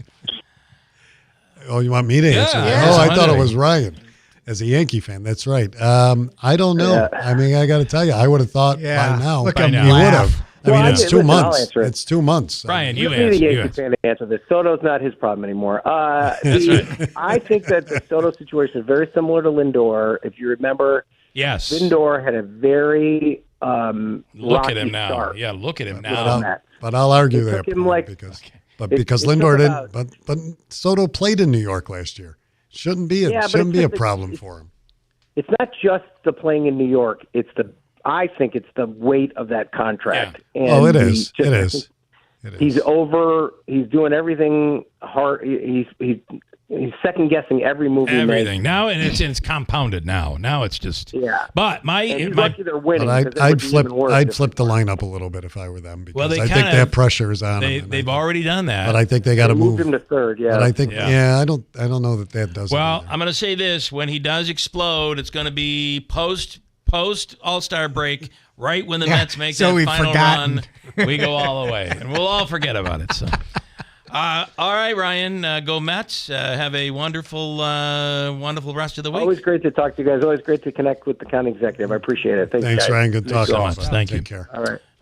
Ryan Nobles from NBC. Mind if I go to the top? You got it covered in there, Davey? Can we say, I don't know, give him the key to the county? Or he is now the executive producer of this program. Davey. Yes, Davey is. Wow, yes, we got to do something. We have to do something. Did you give him your card, Davey? He's got a card. Give him a card. Oh, I got to have a card. He should have his own card. Absolutely. So there you go. Anything else you didn't cover? I have 20 seconds. No, I don't know. You got anything? I'm always an open book. So I'm good Can ask. for now. Okay. I'm good for now. Okay. All right. I do want to say that you can go to the website leadfreemv.org if you're a landlord or if you're living in an apartment and you're wondering, is it safe for your kids? Lead Safe Utica program. Go to leadfreemv.org is the website. From the Stanley Theater Studio, WIBX Utica, Rome. W295EI. WIBX 950 and 92.3 FM. A Town Square media station. Russia thanks President Trump. I'm Dave Anthony, Fox News, for what a spokesman calls his tremendous effort trying to broker a peace settlement with Ukraine. The day after one of Russia's leaders, Dmitry Medvedev, gave a veiled World War III threat, reacting to President Trump calling President Vladimir Putin crazy and playing with fire. Trump envoy General Keith Kellogg responded to Medvedev's threat, writing, "Stoking fears of World War III is an unfortunate, reckless comment by Dmitry Medvedev and unfitting of a world power. President Trump is working to stop this war and end the killing as we await receipt of the Russian memorandum term sheet that you promised a week ago. Ceasefire now." Fox's Jackie Heinrich at the White House. Ukraine's President Volodymyr Zelensky is in Germany, signing new military agreements and talks with a new chancellor who's a big supporter of helping defend Ukraine against Russia's invasion. The Trump administration wants to put foreign students who come to the U.S. to study under more scrutiny with enhanced vetting, putting on hold for now new visa interviews. We will use and have been using every tool in our tool chest to make sure that we know who it is that wants to come into this country and if they should be allowed to come in. State